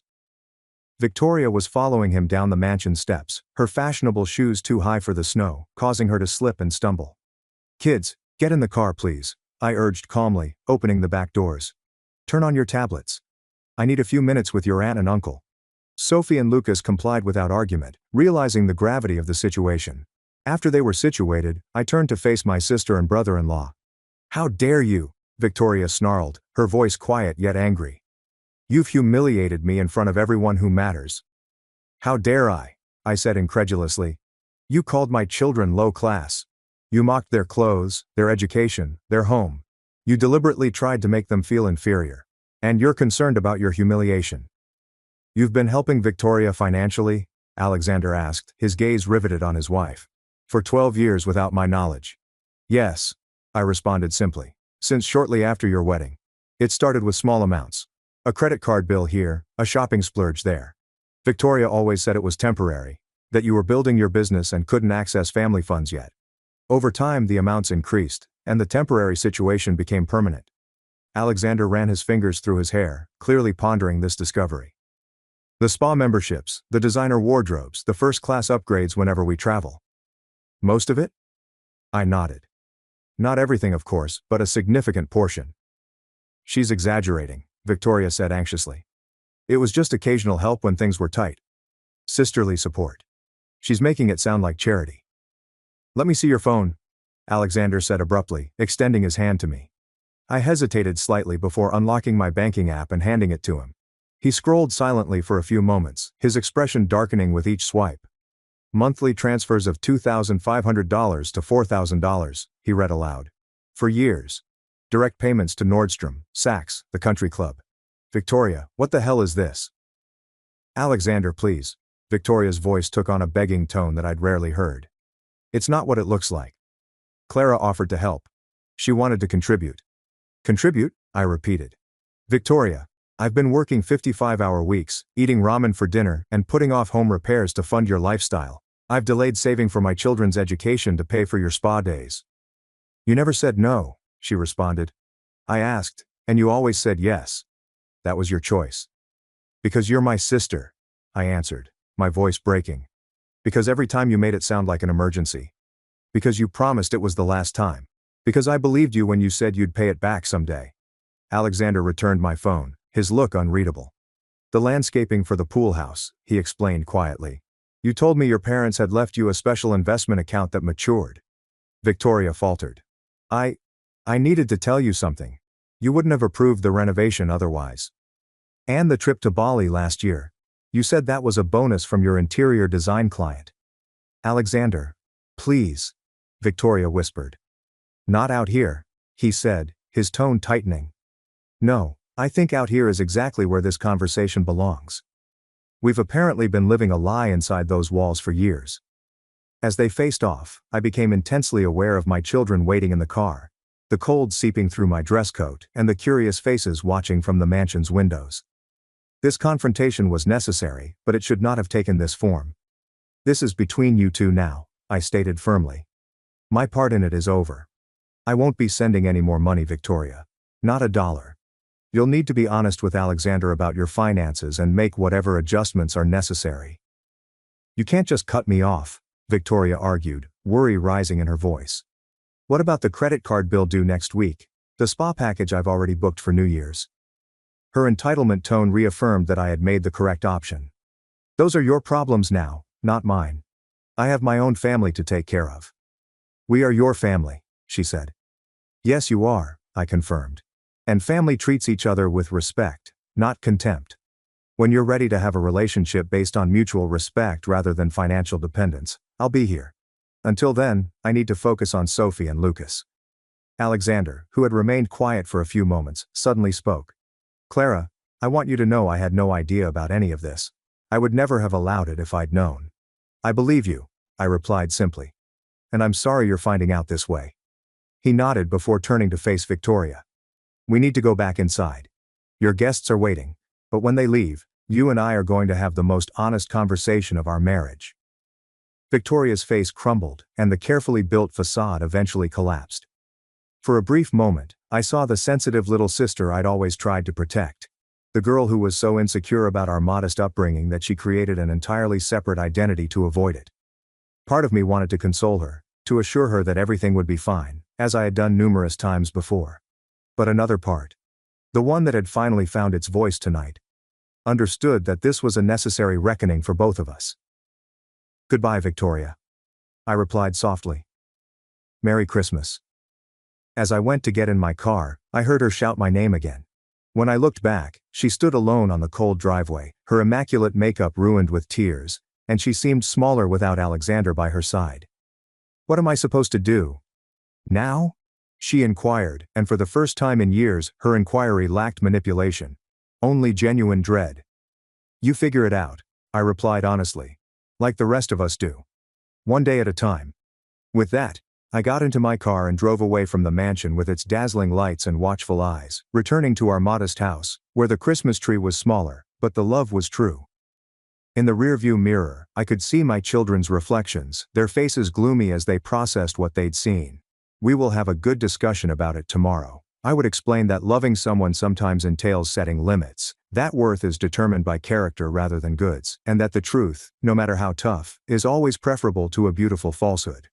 But tonight, as we drove through the calm, snow-covered streets, I simply reached back and gripped their hands, happy for the genuine existence we had, free of the stress of upholding someone else's fantasy.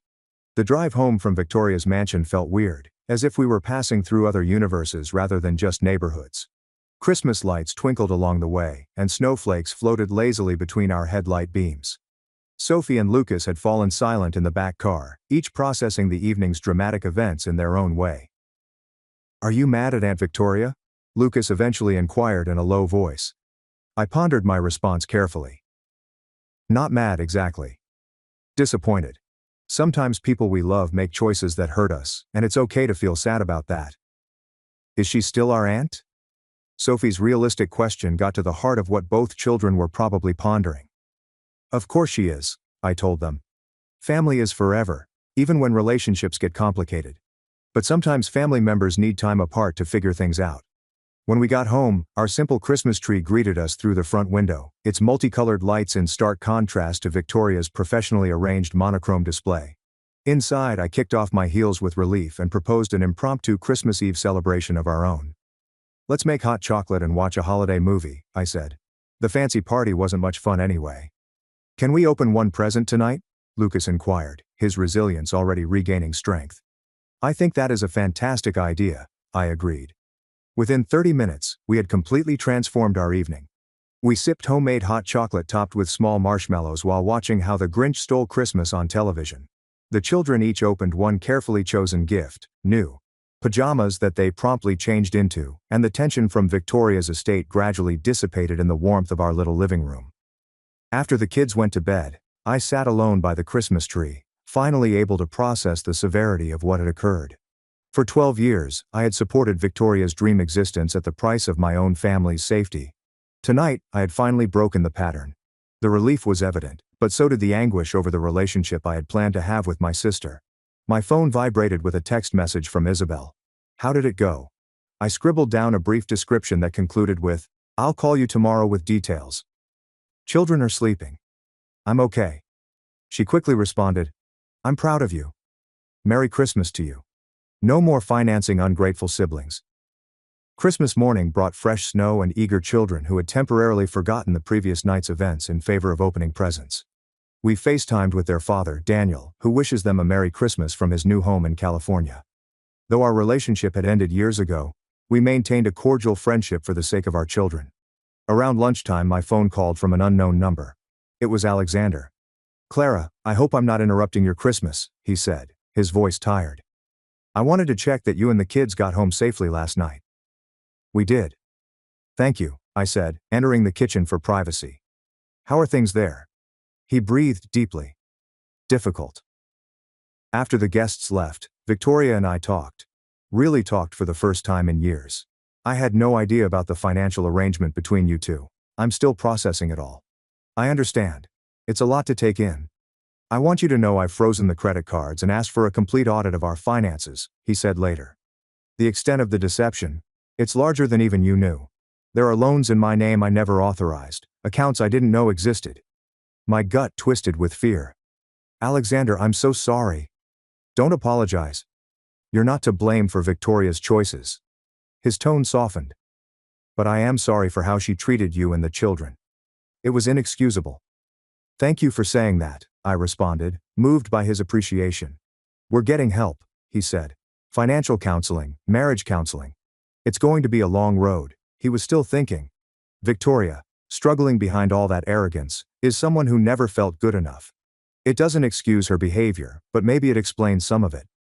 After we hung up, I sat at my kitchen table, replaying his comments in my head. Had I contributed to Victoria's fears by continually taking responsibility and bailing her out, instead of letting her face the consequences? These were questions without simple answers. In the days that followed, I felt a peculiar mix of emotions. Liberation interspersed with periods of remorse, relief tinged with sadness. The practicality of my decision became clear very fast. My financial account began to heal after I stopped having to support Victoria on a regular basis.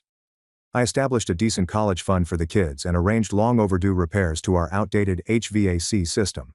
I also started therapy after realizing that untangling 12 years of financial codependence required expert help. My therapist assisted me in comprehending the complicated dynamics at work, how my desire to protect Victoria had evolved into enabling, and how my own self-worth had become inextricably linked to being the dependable savior. 10 days after Christmas, an envelope arrived at Victoria's address. Inside was a check for $4,000, a pittance compared to what she'd gotten over the years, but nonetheless substantial, and a simple note. A start. "I apologize. V." I deposited the check but did not immediately respond. Actions speak louder than words, and a single payment does not erase years of abuse and disdain. Alexander called again in late January, this time asking if I could meet with both. Victoria has been working on herself. She wants to apologize properly, but understands if you aren't ready. I agreed to meet in a neutral spot, a quiet cafe midway between our homes. When I arrived, Victoria looked very different from the polished socialite who had entertained Christmas Eve. Her fashionable outfits had been replaced by ordinary jeans and a sweater, and her sophisticated hairstyle by a natural ponytail. More noticeable was the absence of her typical confidence, which was replaced with obvious uneasiness. "Thank you for coming," she said hesitantly, after we ordered coffee. "I've been trying to figure out what to say, how to explain, but there's no explanation that makes what I did okay." "No, there isn't," I said, without attacking or saving her.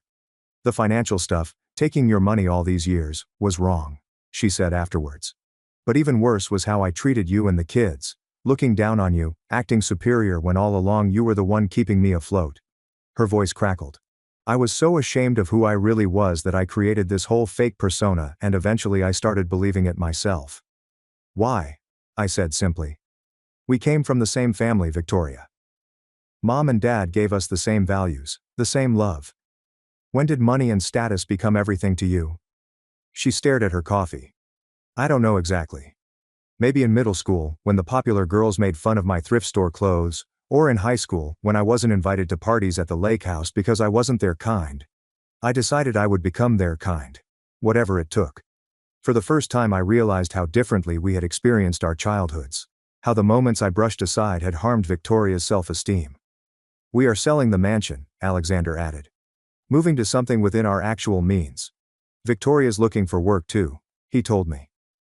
I'm starting at a design firm next month, she stated. Entry-level position, but it's something I actually know how to do, and we're both in financial counseling, learning to live on a budget for the first time. As our conversation progressed, I maintained firm boundaries while allowing for potential reconciliation. This was not an instant repair. Trust, once broken, takes years to repair, but it was a start. Over the next few months, our relationship began to change gradually. Victoria made monthly payments toward what she now recognized as a debt, not gifts. More importantly, she expressed genuine interest in my life and the children's activities by attending Lucas's school play and Sophie's math competition, without making any derogatory remarks about public education. Sophie's 10th birthday was celebrated with a modest backyard cookout, 5 months after the Christmas confrontation. Victoria and Alexander arrived with thoughtful, age-appropriate gifts, but without the expensive labels and status symbols that had previously marked their presence. When Sophie showed Victoria her scientific project, a working model of the solar system, my sister responded with genuine interest rather than disdain. "You know," Isabel said as we watched them connect. "I never thought I'd say this. But your sister actually seems like a real person now." "She's trying," I admitted. "We all are." The most dramatic changes, however, occurred not in Victoria, but in myself and my children. Without the financial pressure of supporting my sister, I was able to cut back on overtime hours and spend more quality time with Sophie and Lucas. We had our first proper vacation that summer, a week at a lakeside cabin where we swam, hiked, and reconnected without the constant pressure of financial stress. Sophie and Lucas took this lesson to heart after witnessing their mother finally stand up for herself and them. Sophie became more forceful at school, firmly criticizing an instructor who attempted to take credit for her original study. Lucas stood up to a playground bully with calm dignity, effectively diffusing the situation. "You taught us it's okay to say no to people who don't treat us right, even if they're family," Sophie said to me one evening as I tucked her in. "That's important, isn't it?" I agreed. "It's one of the most important lessons there is. Loving someone doesn't mean letting them hurt you." A year after that terrible Christmas, we regrouped for the holidays, not in a mansion with professional servers and social climbers, but in Alexander and Victoria's new humble house. The decorations were basic, the food was handmade, and the ambiance was truly welcoming. Victoria, now working full-time and contributing equally to her household, had discovered genuine confidence, which her prior facade had just copied. As we sat around their table, I realized that the traumatic revelation at last year's Christmas dinner had ended up being a gift for all of us. It had relieved me of the responsibility of releasing Victoria from the prison of deception and the children from the subliminal message that riches defined value. "I'd like to propose a toast," Alexander said, raising his glass. "To family. Not perfect, but real. And to new beginnings." "To new beginnings," we repeated, glasses clinking in the candlelight. That night, while driving home with tired children in the back seat, I mused on how much our lives had changed in a single year. By standing up for myself and my children and refusing to repeat a negative cycle, I not only improved our financial situation but also demonstrated the self-esteem I wanted my children to grow. True worth, I had discovered, is not judged by designer labels or social approval. It is found in sincerity, healthy boundaries, and the bravery to live according to your principles, even if it means disrupting comfortable patterns. Sometimes the most loving thing you can do for yourself and others is to stop tolerating unhealthy behavior and insist on the truth, no matter how unpleasant it is. Sophie stirred in the back seat as we pulled into our driveway. "Mom, are you glad about what happened last Christmas, even though it was hard?" I thought about her question carefully. "Yes, sweetheart. I am. Sometimes the hardest moments lead to the most important changes." "I think Aunt Victoria is happier now," Lucas remarked sleepily. "She laughs for real, not the fake laugh she used to do." I smiled as I reflected on their perceptiveness. "I think you're right. Sometimes people get lost trying to be something they're not. Finding your way back to who you really are is the greatest gift of all." My sister forced me to fund her wedding, then mocked me as pathetic. I canceled every vendor. She stormed my house, screaming I'd ruined her life. Claudia, my younger sister, chose me as her maid of honor when she got engaged last year. But instead of wedding styles, she emailed me the pricing of her bridesmaid dresses. Instead of wedding themes, she texted me the cost of her dream venue, complete with cheerful emojis. She ignored every question I asked that wasn't, "Where do I swipe my card?" She read and signed every planning email with, "Thanks for handling the payment."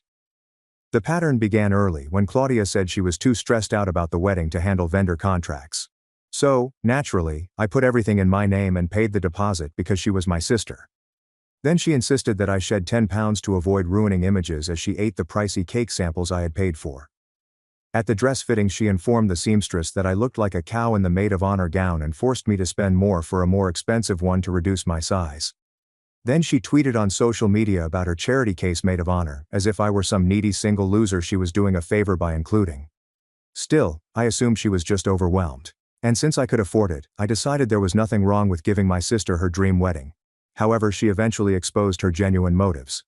4 weeks before the wedding, I traveled to her apartment for the final planning meeting, carrying all of the vendor contracts in my folder since I needed to make the final payments. I arrived early and was going to knock on her door when I overheard her on speakerphone with the other bridesmaids, and my heart fell. "Don't worry, I only made her maid of honor for the money. She'll probably ruin my wedding photos by being that ugly. Just looking at her pathetic face makes me sick. I'm dropping her as maid of honor soon, but she's so desperate for family approval that she won't even complain when I tell her." My hand literally froze on the doorknob. A few seconds later, after I'd regulated my breathing, I opened the door and Claudia's expression changed to one of artificial sweetness the moment she noticed me standing there. "Oh, hey. So I've been thinking, and you'd be more comfortable just attending as a regular guest, right? My wedding photos need a certain aesthetic. Hopefully you'll do just this one thing for your sister."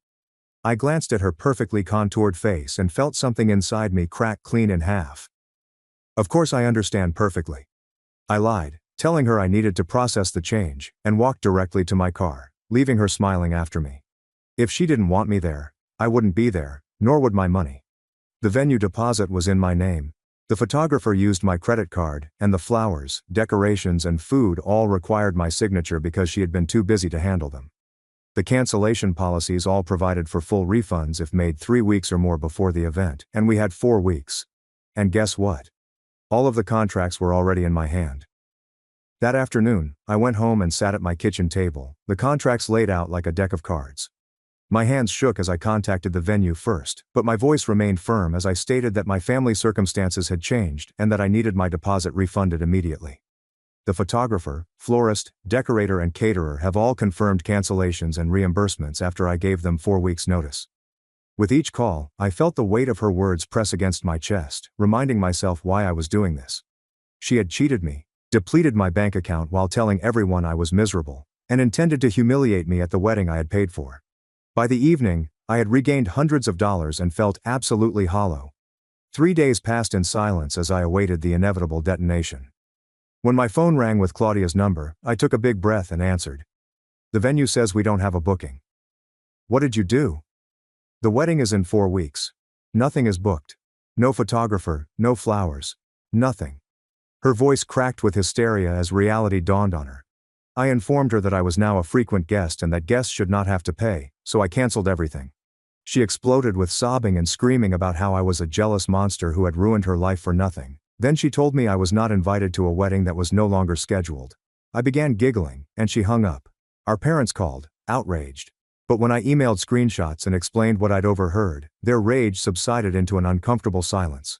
That's when my sister made the decision to go nuclear. She screamed screw her wedding and started walking right to where I was.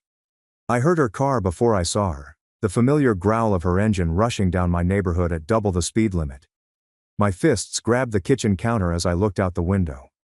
Claudia's white vehicle sped into my driveway, leaving tire marks on the concrete. She jumped out without even closing the door, holding her wedding planning binder in one hand and her phone in the other. The beating on my door began quickly, with full-fisted smashes that rocked the frame. I counted to 10, then 20, trying to control my breathing through the peephole. I could see her face distorted with wrath, mascara dripping down her cheekbones. I opened the door just as she lifted her fist for another attack on it. She stumbled forward and caught herself on the door frame. The binder dropped, spilling papers all over my porch. Wedding inspiration photographs, vendor lists, and fabric swatches were strewn in the wind. She rushed past me into my house without my permission, her shoes clicking on the hardwood floors. I followed her into the living room, where she swung around and jabbed her finger into my chest. Her voice moved quickly, spewing out phrases about deposits, contracts, and how I had ruined everything. I maintained a neutral attitude, allowing her to exhaust herself when she eventually paused for breath. I stepped into the kitchen and poured myself a glass of water. She followed, still shouting. I sipped gently, watching her move back and forth across my kitchen like a confined animal. Her neatly groomed hair was falling undone, with blonde strands sticking to her tear-stained cheeks. She grabbed my shoulders and shook me. I cautiously laid down my glass and removed her hands. She tried again, pushing me against the refrigerator. I sidestepped, and she stumbled into the counter. The fruit bowl wobbled but did not fall. Her phone vibrated. She grasped it and her face turned paler. I could guess what she was reading. Probably another vendor confirming the cancellation.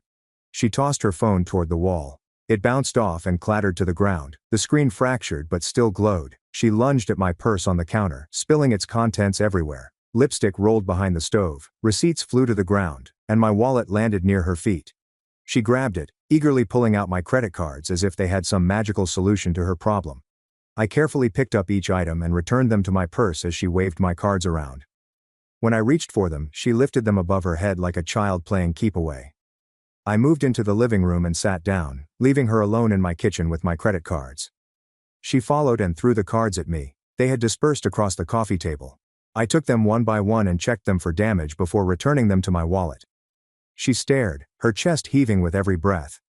Her phone rang on the kitchen floor. She scrambled for it, almost tripping on her heels. I heard her respond, her voice changing to a phony softness. Probably our mother. The conversation was brief. When she returned to the living room, her face had taken on a calculating expression that I recognized all too well. She sat opposite from me, straightening off her skirt and tucking her hair behind her ears. The transition was remarkable, from wild-eyed wrath to composed manipulation in seconds. She bent forward, hands joined as if in prayer, and her voice became gentle and regretful. She discussed wedding stress, how she hadn't meant what she said, and how sisters should encourage one another. I observed her performance, noting how she kept looking at her phone, perhaps calculating how much time she had to save her wedding. When weeping did not help, she changed tactics. She reminded me of childhood memories, of promises we made as small girls to be each other's maid of honor. She even took out her phone and showed me old images of us playing dress-up in our mother's wedding attire. I stood and walked to the window, watching the neighbors' children play in their yard. She followed, still speaking. Her reflection in the glass revealed her increasing desperation. We both realized she was running out of tactics. The phone rang again. This time, it was her fiancé, Daniel. I could hear his perplexed voice through the speaker as she attempted to explain why their venue had called regarding the cancellation. She gave me a furious glare as she fabricated tales about a miscommunication and a technological glitch. After she hung up, the mask fell completely. She snatched a pillow off my couch and tossed it against the wall. Then another. I kept a safe distance from her while she had a tantrum. When she reached for my grandmother's vase, I moved forward and grabbed it from her, carefully placing it on a high shelf. She collapsed on my couch, sobbing profusely. This time she shed real tears, but not because she was sad, but because she was frustrated that her plots were failing. I sat in the armchair across from her, waiting for the storm to clear. Her phone buzzed with text messages, wedding guests inquiring about the site, her fiancé wanting answers, and our parents attempting to mediate. Each message seemed to stoke her rage more. She stood hastily, wobbling slightly on her heels. She marched inside my home office, and I followed. She yanked open drawers, perhaps looking for copies of the contracts. Claudia's actions makes me wonder if there is something more going on here. The way she transitions from wrath to manipulation to tears feels like she's going through every technique she knows. I leaned against the doorframe, watching her search through my files. Tax returns were scattered around the floor. Old birthday cards flew like butterflies.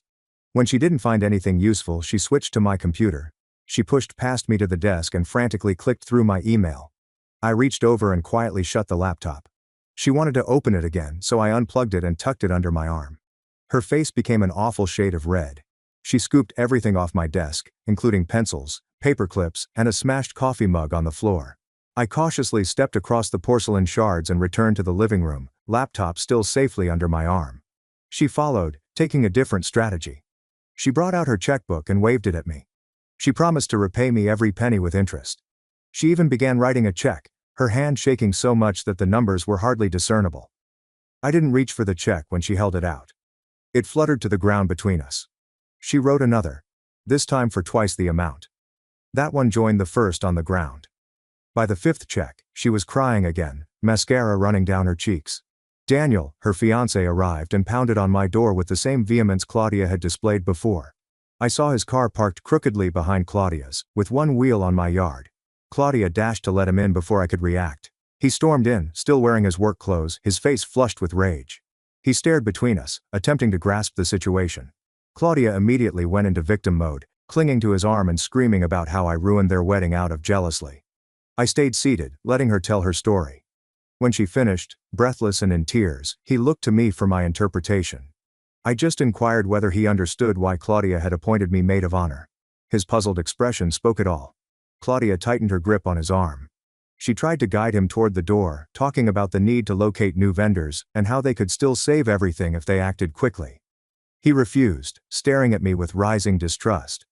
I took out my phone and showed him my bank statements, including the thousands I'd spent on deposits and preparation. His eyes opened at the figures.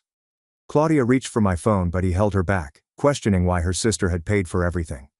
The gaps in her story grew wider. She stuttered about shared accounts and incomprehensible payment schedules. He demanded to view her bank statements. She claimed her phone was dead, despite the fact that we had all heard it ring only minutes before. He sat firmly on my couch, his head in his hands. Claudia crouched beside him, massaging his back and giving me angry looks over his shoulder. I excused myself to clean up the broken cup in my office, allowing them to converse. I could hear their voices in the other room, his getting louder with each query, and hers getting shriller with each fib. When I returned with a dustpan full of porcelain pieces, he was standing by the door, holding the car keys. He apologized to me before departing, his displeasure visible in every line on his face. Claudia dashed after him, her heels clicking wildly on my driveway. I observed from the window as they argued beside his car, her motions becoming increasingly urgent as he backed away from her contact. He drove away, leaving her standing in my driveway. She returned to the house, her face a mask of absolute fury. Before she could get to the door, I locked it. She pounded again, yelling threats about litigation, police, and family loyalty. I drew the blinds and began cleaning up the mess she had left in my living room. Outside, her cries dwindled into whimpers, then silence. When I looked out an hour later, her automobile had vanished, but the tire prints remained on my driveway like scars. My phone was buzzing with text from family members, everyone taking sides or demanding explanations. I switched it off and ate dinner alone at my kitchen table, where I had just set out those contracts and made the most difficult decision of my life. As night fell, I double-checked all of my locks and windows. I knew it was not over. Claudia had lost her wedding, potentially her fiancé, and certainly her influence over me. Tomorrow would bring more conflicts, manipulations, and attempts to break me down. But tonight, in my quiet house, with her pandemonium finally gone, I felt something I had not felt in months. Peace. The type that comes from sticking up for yourself, even if it means witnessing your sister's actual character in all of its hideous brilliance. I poured myself a cup of tea and sat in my armchair, where I'd watched her rant from. Tomorrow would bring its own issues. But tonight I was free. The morning brought exactly what I was expecting. My doorbell rang at 7 o'clock, and I looked through the peephole to see my mother, Anna, standing there with her arms crossed. Behind her, my father, Peter, shifted his weight from foot to foot, evidently uneasy. I opened the door and stood aside to allow them enter. My mother marched straight into the living room and perched on the edge of the couch, clutching her handbag in her lap. My father followed more slowly, his gaze drawn to the strewn wedding images that remained on my floor after Claudia's fury. He bent to pick one up and studied it with a scowl. I made coffee while they were settling in. When I returned with 3 mugs, my mother had settled into what I recognized as her lecture stance. I brought them their drinks and sat across from them to wait. My mother delivered a lecture about family loyalty and forgiveness. She discussed how weddings brought out the worst in people, how Claudia was under enormous stress, and how I needed to be the bigger person. I sipped my coffee and let her words wash over me, noting how she avoided criticizing the money I'd spent or Claudia's nasty comments. When she eventually halted, I took out my phone and played the tape I had taken of Claudia's talk with the bridesmaids. When Claudia said my name, I started recording through the door, a habit I'd developed over the years. My mother's face paled as Claudia's words filled the room, calling me weak and unattractive, and laughed about exploiting me for money. My father laid down his drink with trembling hands. He stood and walked towards the window, his back to us. My mother repeatedly opened and closed her mouth, searching for words to defend her younger daughter. Finally, she took a different approach, implying that Claudia hadn't meant it, and that people occasionally say things they don't intend. Next, I showed them my bank statements, which revealed that I had spent thousands of dollars on deposits, dress fittings, cake tastings, and planning sessions. My father turned from the window, his expression solemn as he scanned the numbers. My mother's defense of Claudia weakened with each receipt I presented. They left an hour later, with my mother still making half-hearted attempts to make peace, and my father remaining grimly silent.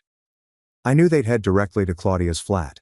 I knew my mother would try to rectify this, as she had with every other mess Claudia had made over the years. The remainder of the morning passed pleasantly. I tidied up the debris of yesterday's pandemonium, vacuumed the scattered documents, and attempted to restore order in my home. Around lunchtime my phone began humming with notifications. Claudia took to social media. The first post occurred in her wedding planning group. She portrayed herself as the victim of an envious sister who destroyed her dream wedding out of vengeance. She said I stole her deposits, canceled her venue contracts, and ruined her life because I couldn't bear to see her happy. Within minutes, strangers were leaving comments expressing compassion and calling me nasty names. The following post went to her personal page, which was viewable to all of our mutual friends and extended family. This one includes meticulously cropped screenshots of our text chats, stripped of all context to make it appear as if I had canceled everything without provocation. She tagged our relatives, aunts, uncles, and family acquaintances to maximize awareness for her version of events. My phone constantly rang. Cousins I hadn't spoken to in years called for explanations. My Aunt Helena, my mother's sister, left a voicemail accusing me of being selfish and unkind. My Uncle Marcus wrote me a lengthy text message expressing his disappointment with my behavior. Each message felt like extra weight on my chest. I spent the afternoon preparing a response. I compiled the entire text discussion, bank statements, and audio recording of Claudia's harsh words. I created a precise timeline of events, noting every payment I paid and every insult I received. However, when I tried to upload it, I hesitated. Do I really want everyone to see our family's dirty laundry? While I was debating, Claudia intensified. She set up a GoFundMe page called, "Help Me Save My Dream Wedding After My Sister's Betrayal." The description depicted a heartbreaking story of a bride devastated by her envious sister's actions. She stated she needed $18,000 to rebook everything, with only 3 weeks till the wedding date. The donations began instantly. $40 from a high school classmate, $100 from a coworker, and $30 from someone I didn't recognize. Each gift included a statement supporting Claudia and denouncing me. My gut churned as I saw the total grow. I finally responded, but it was too late. Claudia's narrative had already taken hold. My well-documented proof was dismissed as futile attempts to defend my violence. People accused me of creating the recording, manipulating the bank statements, and being a bitter spinster who couldn't bear her younger sister's happiness. That evening, Claudia's fiancé, Daniel, arrived at my door again. This time he arrived alone and seemed fatigued. I allowed him in and offered him a beverage, which he gratefully accepted. Nothing says family meeting like parents arriving at dawn with their disappointment loaded and ready to go. The recording trick was excellent. Nothing can break through parental denial faster than hearing their precious child's genuine voice on speaker. We sat silently in my living room for a few minutes before he spoke. He told me about his chats with Claudia after she left yesterday, how she altered her story several times, how the details didn't fit up, and how she finally acknowledged to having me pay for items, but said it was because I offered. He asked to hear the recording again. I played it for him, watching his face fall as he learned his fiancé's genuine sentiments about me. When it was over, he sat in silence for a while. He then demanded to view the bank statements. I showed him everything, including the receipts from the dress fitting where Claudia insulted me. He left an hour later, taking copies of everything. I didn't inquire what he intended to do with them. That was between him and Claudia, but I could tell from the look in his eyes that something basic had changed in his perception of her. The next morning, I discovered my automobile had been vandalized. Someone had keyed long scrapes on both sides and destroyed one of the tail lights. My neighbor came over as I was standing in my driveway, marveling at the damage. She'd noticed an automobile matching Claudia's description in the early morning hours, but couldn't get a good look at the driver. I submitted a police report, understanding that no action would be taken until there was proof. The officer took photos and issued me a case number for my insurance. As he went, several other neighbors approached, having heard about the vandalism. They produced security camera footage from their homes, one of which captured a partial license plate that looked very similar to Claudia's. While dealing with the insurance company, I received a phone call from the wedding location. The manager indicated that someone pretending to be me had attempted to rebook the original reservation. They'd been skeptical because the caller didn't have the confirmation number and became angry when asked. They wanted to make sure I hadn't changed my mind about the cancellation. I stated that the cancellation was final, and thanked them for checking. After hanging up, I called all of the other vendors to warn them about possible impersonation attempts. Unsurprisingly, the photographer and caterer had received similar calls. The florist stated that someone had showed up in person, pretending to be my assistant, but fled when questioned for identification. That afternoon, a process server arrived at my door. Claudia was suing me for the wedding expenses, saying I had verbally agreed to pay for everything as a present before intentionally withdrawing my support. The complaint sought $32,000 in deposits, emotional pain, and loss of marriage chance. I sat at my kitchen table, looking at the legal documents. This was getting worse than I could have anticipated. I assumed that canceling the contracts would put an end to my involvement, but Claudia seems intent to ruin me for daring to oppose her.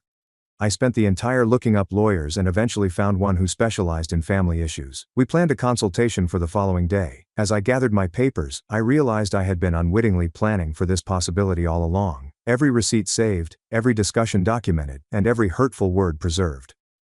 My phone rang late at night. It was Daniel. His voice sounded empty when he informed me that he had ended the engagement. He presented Claudia with the facts, and she finally revealed her real colors, shouting at him about how he was ruining everything just like I had. He had moved out of their apartment and was staying with friends. After we hung up, I sat in the dark, contemplating this development. Part of me felt bad about my role in destroying their relationship, but the greater portion remembered Claudia's statements about manipulating me, thinking I was pathetic, and plotting to humiliate me. I didn't compel her to be cruel, I had simply stopped enabling it. The following several days blurred together. The lawyer evaluated my case and advised me that Claudia's claim had little merit based on the documentation I presented.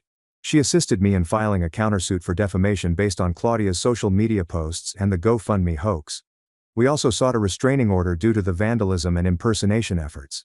Meanwhile, Claudia's campaign against me became more intense. She arrived at my workplace during lunch and caused a commotion in the lobby. Security had to accompany her out as she screamed that I was a thief and a liar. My manager called me into his office later, concerned about the interruption. I explained the problem and offered documents, but I could see concern in his eyes. She started calling my acquaintances, telling complex stories about my alleged mental health concerns and financial crimes. Some people trusted her and cut me off without even asking for my side. Others contacted out, perplexed by the contradictory narratives. I spent hours on the phone explaining, arguing, and presenting proof. The GoFundMe site continues to expand, reaching over $12,000. Claudia sent regular updates, each one more dramatic than the last. She claimed that I had hacked her bank accounts, stolen her identity, and threatened her safety. The comment section erupted in hatred for me. Then came an unexpected twist. My cousin Adrian, who initially supported Claudia, contacted me discreetly. He'd been appointed as an administrator on the GoFundMe to establish legitimacy, given his family reputation for trustworthiness. But when he went to access the funds to assist Claudia in rebooking vendors, he discovered that she had already withdrew the majority of the money. He challenged her, and she stated that she needed it for legal bills to fight me. But he had done some research and discovered costs for fancy clothing, lavish dinners, and a weekend spa vacation. When he threatened to expose her, she disabled his admin access and barred him across all platforms. Adrian sent me screenshots of everything, even the bank records he had accessed before being shut out. We calculated that Claudia had spent more than $6,000 of the given funds on herself while still begging for more online. I met with my lawyer again and added fraud accusations to our countersuit. She was enthusiastic about our possibilities, especially because Adrian was eager to testify, but she told me that Claudia would become increasingly desperate as the walls closed in. She was correct. 2 nights later, I awoke to the sound of broken glass. My living room glass had been damaged by a brick, with a letter attached. Drop the case or worse will happen. I quickly called the police, and this time they took it seriously because of the escalation and previous reports. My neighbor's security camera definitely showed Claudia throwing the brick, despite her attempts to hide herself with a sweatshirt. The police detained her that morning and charged her with vandalism, harassment, and criminal threatening. My parents called and begged me to drop the accusations, but I declined. It had gone too far. Claudia spent the night in jail before my parents bailed her out. The terms of her release included no communication with me, but I knew that wouldn't stop her. I placed security cameras throughout my property and changed all of my locks. I altered my routine by driving different routes to work and buying at different stores. The familial schism deepened. Some families switched sides after seeing evidence of Claudia's deceit and brutality. Others dug in deeper, saying that I had provoked her somehow.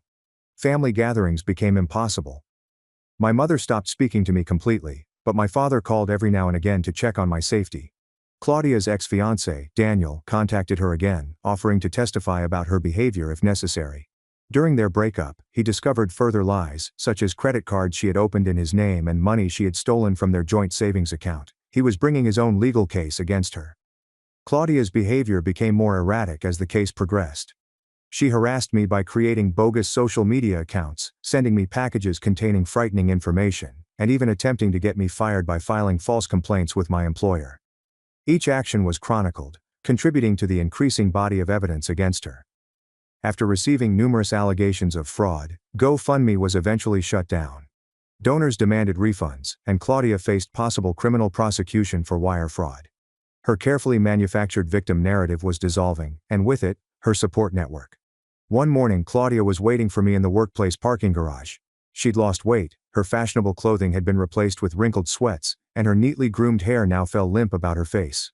She asked me to drop everything, pledging to reimburse the money, repent publicly, and get therapy. I proceeded past her toward my car, but she grabbed my arm. Her claws dug into my skin as she begged, threatened, and pleaded again. Everything was recorded on security cameras. When I finally pulled away and got into my car, she hammered on the windows, shouting that I had wrecked her life. That interaction resulted in her arrest for breaking the restraining order. This time my folks did not bail her out right away. My mother called, sobbing, stating she couldn't recognize her daughter anymore. I felt sympathy for Claudia, but I reminded myself that she had always been like this. The wedding had only just disclosed it. The preliminary hearing on the criminal charges has arrived. I sat in the courthouse, accompanied by my lawyer and the few remaining family members who supported me. Claudia entered handcuffed, her lawyer beside her. She appeared smaller, diminished by the consequences of her deeds. The prosecution presented the evidence: graffiti, threats, harassment, and fraud. Claudia's counsel attempted to portray her as a stressed-out bride who had made poor decisions, but the pattern of behavior was too obvious to ignore. The judge set a trial date and upheld the restraining order. Outside the courthouse, reporters waited. Claudia's story had received local attention, but not the sympathetic coverage she had hoped for, as a cautionary tale about wedding mania and fraud. Why does Claudia keep pushing things when she is plainly caught? Fake social media profiles, frightening deliveries, and attempting to get her sister fired. Each step appears more frantic than the last, as if she cannot accept that her strategy failed. I declined to reply, walking hurriedly to my car while Claudia's lawyer proclaimed his client's innocence. The civil suit ran concurrently with the criminal proceedings. Claudia's countersuit was rejected immediately due to the evidence. My defamation and fraud claims proceeded. Her lawyer attempted to negotiate a settlement, but I refused. It wasn't about money anymore. It was about accountability. More terrible information came to light through discovery. Claudia had been intending to utilize me for months prior to the engagement, telling acquaintances she had discovered her wedding piggy bank. She had looked into the most expensive vendor particularly because she knew I would pay. The cruelty had been premeditated, intended to keep me off balance and obedient. My attorney also discovered a pattern of similar behavior in Claudia's background. Former friends came up with stories about money borrowed but never repaid. Events were wrecked by her demand for attention. Her manipulative behavior has wrecked relationships. I was the latest in a long series of victims, and the first to fight back. As the trials came, Claudia made one final desperate attempt. She made a sad video online apologizing and accepting responsibility for everything. She claimed to have discovered religion, to be undergoing therapy, and to want to make amends. The presentation was convincing to people who didn't know her, but I'd learned to see through her actions. The apology included subtle barbs at me, implying that I had overreacted and that a loving sister would have forgiven her. She declared that she was writing a book about her experience, portraying herself as a reformed bridezilla who had learnt significant lessons. My lawyer quickly sent a cease and desist letter for the book, citing pending legal processes and defamation concerns. Claudia responded by saying that I was attempting to stifle her story of redemption. The social media war continued, albeit with less backing for her this time. The criminal trial started on a wet Monday. I testified on the harassment, vandalism, and threats. The prosecutor showed the security footage, texts, and trend of escalation. Claudia's defense centered on portraying her as a lady driven to the brink by wedding stress and family betrayal. During cross-examination, her lawyer attempted to portray me as vengeful for canceling the wedding contracts. I calmly explained that I had just discontinued my financial support after discovering I was being used. I played a recording of Claudia's nasty statements, and the jury's expressions hardened as they heard her true feelings about me. Claudia took the stand in her own defense, crying sweetly as she told her story of sorrow. However, under cross-examination, her story fell apart. She could not explain the fraud, vandalism, or threats. Her emotions changed to wrath as the prosecution pressed her, and flashes of her true nature emerged. The jury deliberated for less than 2 hours before convicting on all counts. Claudia's face turned white when the decision was read. She stared at me across the courtroom, and for the first time, I noticed genuine dread in her eyes. The judge scheduled the sentence for the following month. The civil trial followed shortly thereafter. Claudia had little defense against my claims now that her criminal conviction had been proven. The judge granted damages for defamation and fraud. Though I knew I'd never see the money, Claudia having spent it all on her lifestyle and legal fees, more crucially, the judge imposed a permanent restraining order and ordered Claudia to publicly renounce her false remarks about me. She had to apologize on all of the same channels where she had propagated misinformation, admitting to fraud and harassment.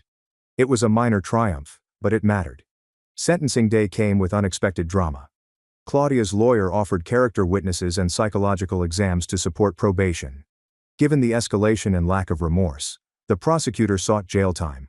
I gave a victim impact statement, explaining how Claudia's actions had affected every element of my life. In the end, the judge sentenced Claudia to 16 months in prison with the chance of early release on good conduct.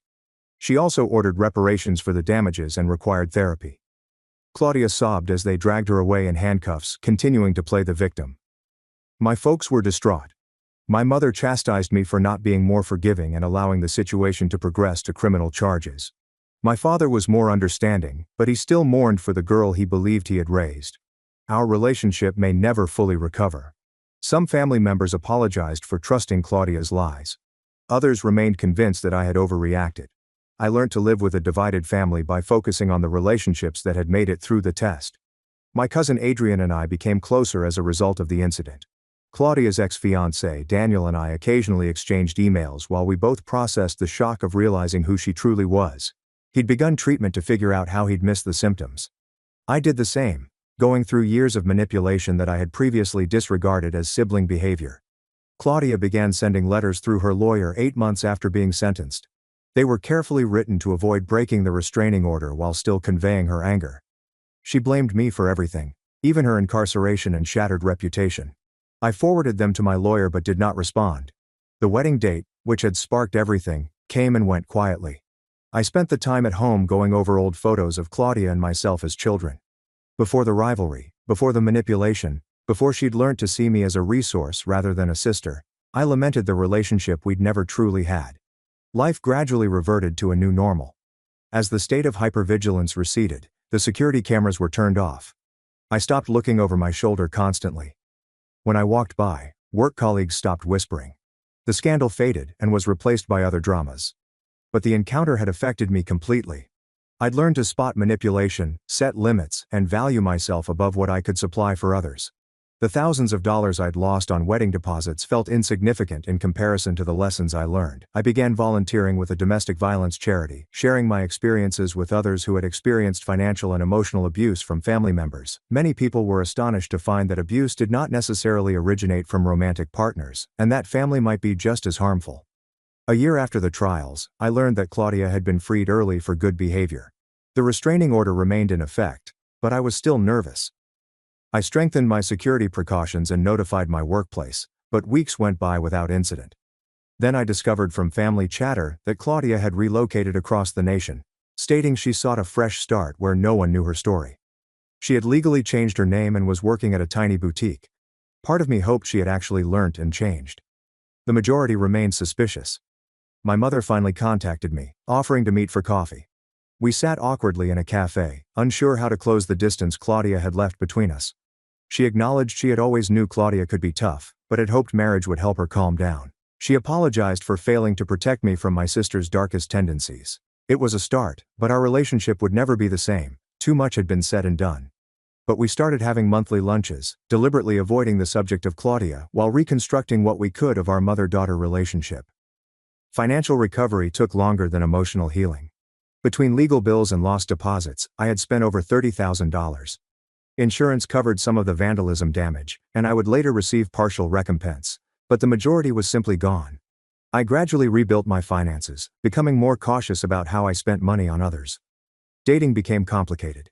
How do you tell someone new that your sister is in jail due to a wedding dispute? When do you discuss the restraining order, fraud, or the year of harassment? I learned to be open about my problematic family circumstances while keeping the facts for people who gained my trust. Work improved once the drama subsided. My supervisor, who was originally concerned about the disruptions, became supportive after he understood the complete issue. Colleagues who had distanced themselves following the crisis slowly warmed up again. Professional life has stabilized. But the most difficult thing was learning to trust again. Every new acquaintance, family interaction, and thoughtful gesture from others was viewed with distrust. Was I being used? Were there any ulterior motives? Therapy helped, but the fatigue persisted. 18 months after all started, I received a final communication via legal channels.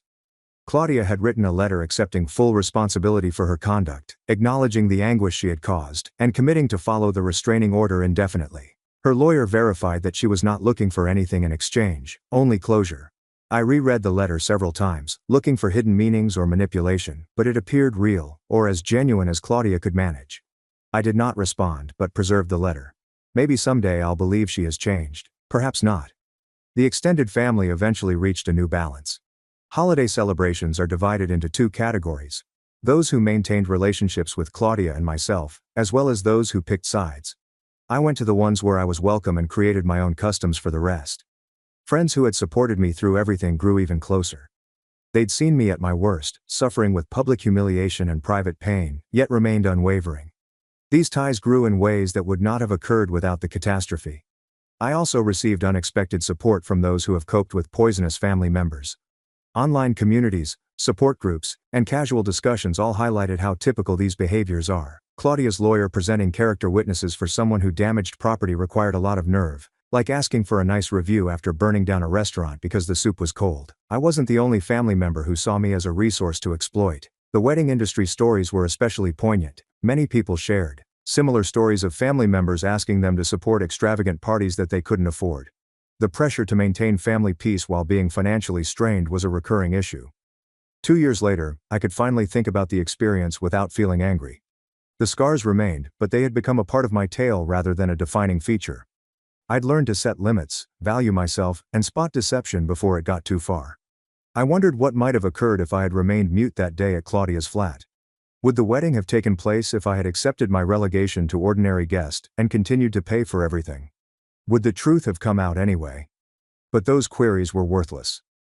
I'd made my decision when I heard her nasty words. I understood I was just a wallet to her. Everything that followed was her decision to escalate rather than accept responsibility. I had just refused to be her victim longer.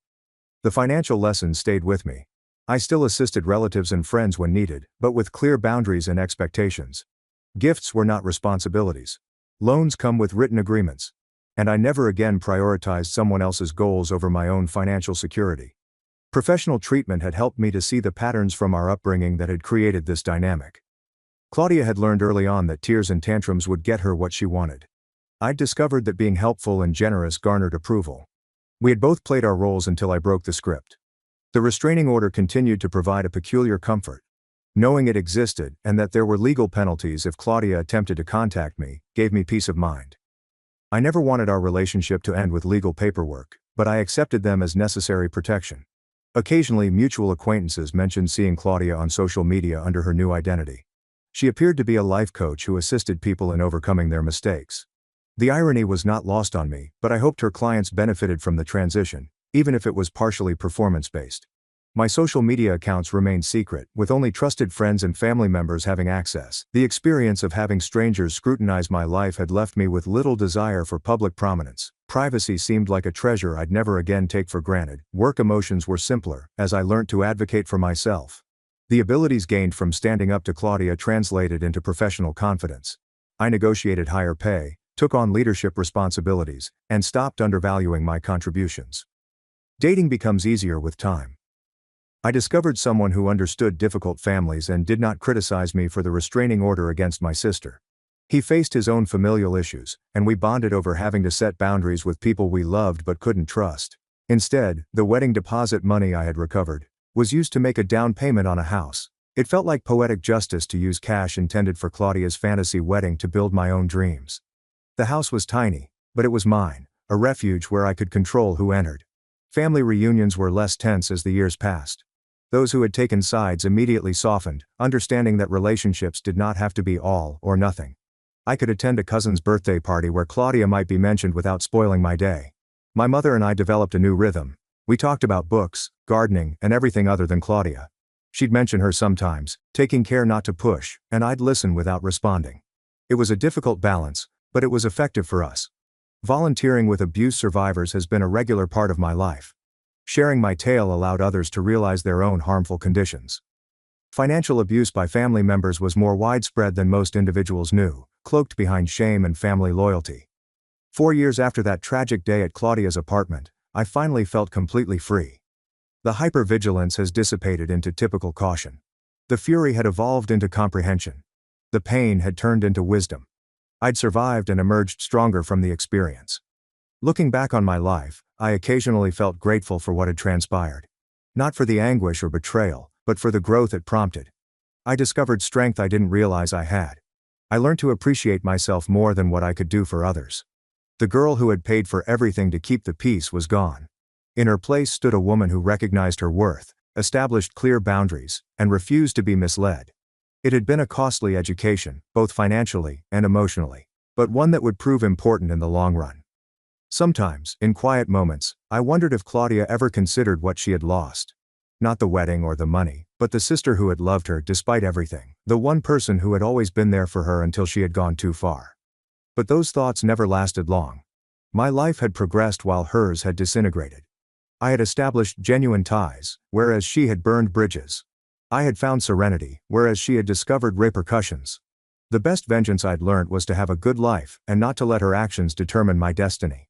The wedding that never happened taught me more than any ceremony could about family, self-worth, and the distinction between love and exploitation. Claudia wanted the perfect wedding at any cost. Instead, she gave me the gift of being free of her manipulation. And that, as I glanced around my calm home at the life I'd created, was more valuable than any wedding could ever be.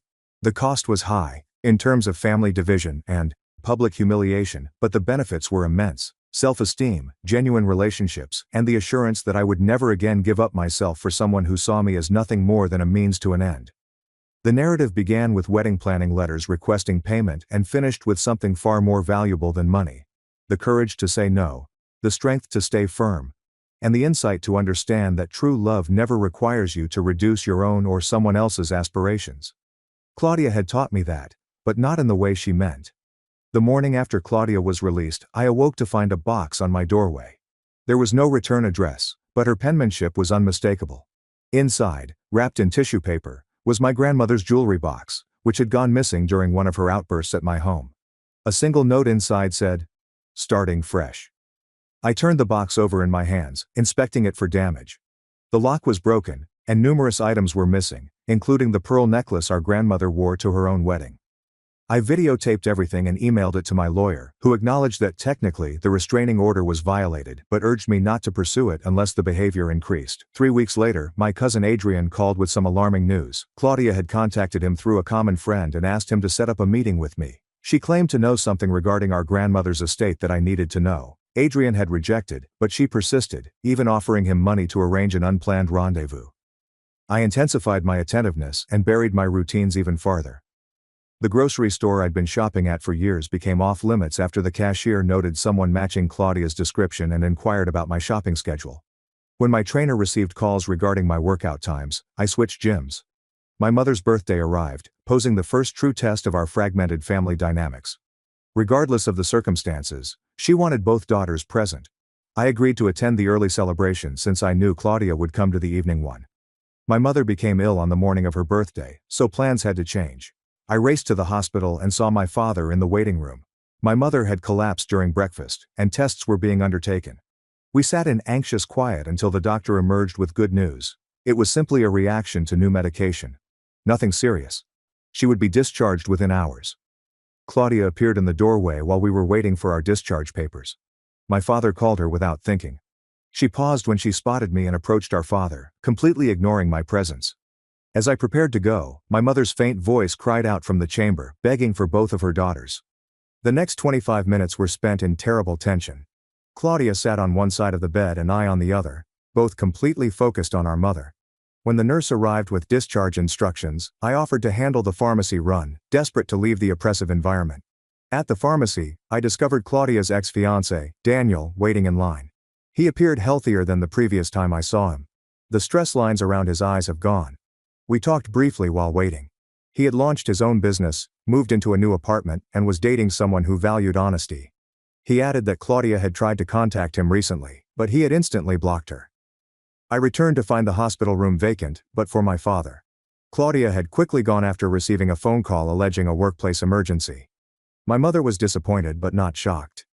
We drove her home in quiet, the unspoken weight of our fractured family hanging heavily in the car. Claudia's attempts to circumvent the restraining order became more frequent in the next weeks. She devised various plans to force interaction, including a phony charity call claiming I had committed a donation in Claudia's name. A wedding photographer contacted me regarding Claudia's booking for a sibling reconciliation photo shoot. Each attempt was documented and reported to my lawyer. The breakthrough occurred from an unexpected source. Claudia's former college roommate contacted out on social media. The grandmother's jewelry box arrived with missing parts and a broken lock. That starting fresh note felt more like a test of limits than a genuine transformation. Why would you return something that was damaged after keeping it for so long? She had seen news coverage of the trial and wanted to relate her personal experience. Claudia had pulled similar tactics throughout college, such as using roommates' credit cards, inventing emergencies to get money, and always playing the victim when found. The roommate produced documents from their time living together, including police reports from when Claudia stole and sold her laptop, before claiming it was a mistake. There were text messages that revealed the same manipulation techniques, the same planned malice concealed beneath a lovely facade. I shared this information with my therapist, who helped me better grasp the patterns. Claudia's actions was not actually about me. I had just been the most accessible target with the most resources. The realization provided a strange sense of tranquility. Her cruelty was not personal, it was pathological. Claudia was repeatedly recognized in the parking garage, so my workplace introduced extra security measures. Security cameras captured her wearing various disguises, including wigs, sunglasses, and even a fake maternity tummy once. Each occurrence was reported, resulting in a case of extended restraining order violations. The family dynamics shifted again when my Aunt Helena, who had initially condemned me, witnessed Claudia's manipulation firsthand. Claudia had contacted Mom for a loan, claiming that she needed the money for therapy to rebuild our relationship. When Helena volunteered to pay the therapist directly, Claudia's story unraveled. Helena called me in tears and apologized for not trusting me. She had provided Claudia $2,500 before realizing the therapy claim was a hoax. When she approached Claudia, she faced the same wrath and threats as I had. Helena submitted her own police report, which exacerbated Claudia's legal issues. Adrian called a family reunion at his place and invited everyone except Claudia. Approximately half of the family showed up. He showed a timeline of Claudia's behavior from childhood, including incidences that we had all discounted or excused. When organized, the pattern was obvious. Some family members remained in denial, saying that we were conspiring against Claudia, while others began to share their own experiences. Money borrowed but never returned. Lies are told to cover up stealing, and Claudia is constantly the victim of the situation. The discussion concluded with most participants agreeing to establish limits with Claudia for everyone's safety. My mother struggled the most with the family division. She experienced stress-related health problems, and her blood pressure rose anytime Claudia's name was spoken.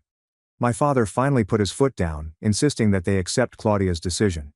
The arguments I overheard while visiting were heartbreaking.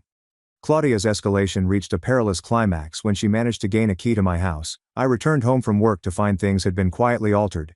A picture frame had been rotated, books had been repositioned, and my coffee mug had been placed in the incorrect cupboard. Nothing was stolen. Just enough to let me know she was there.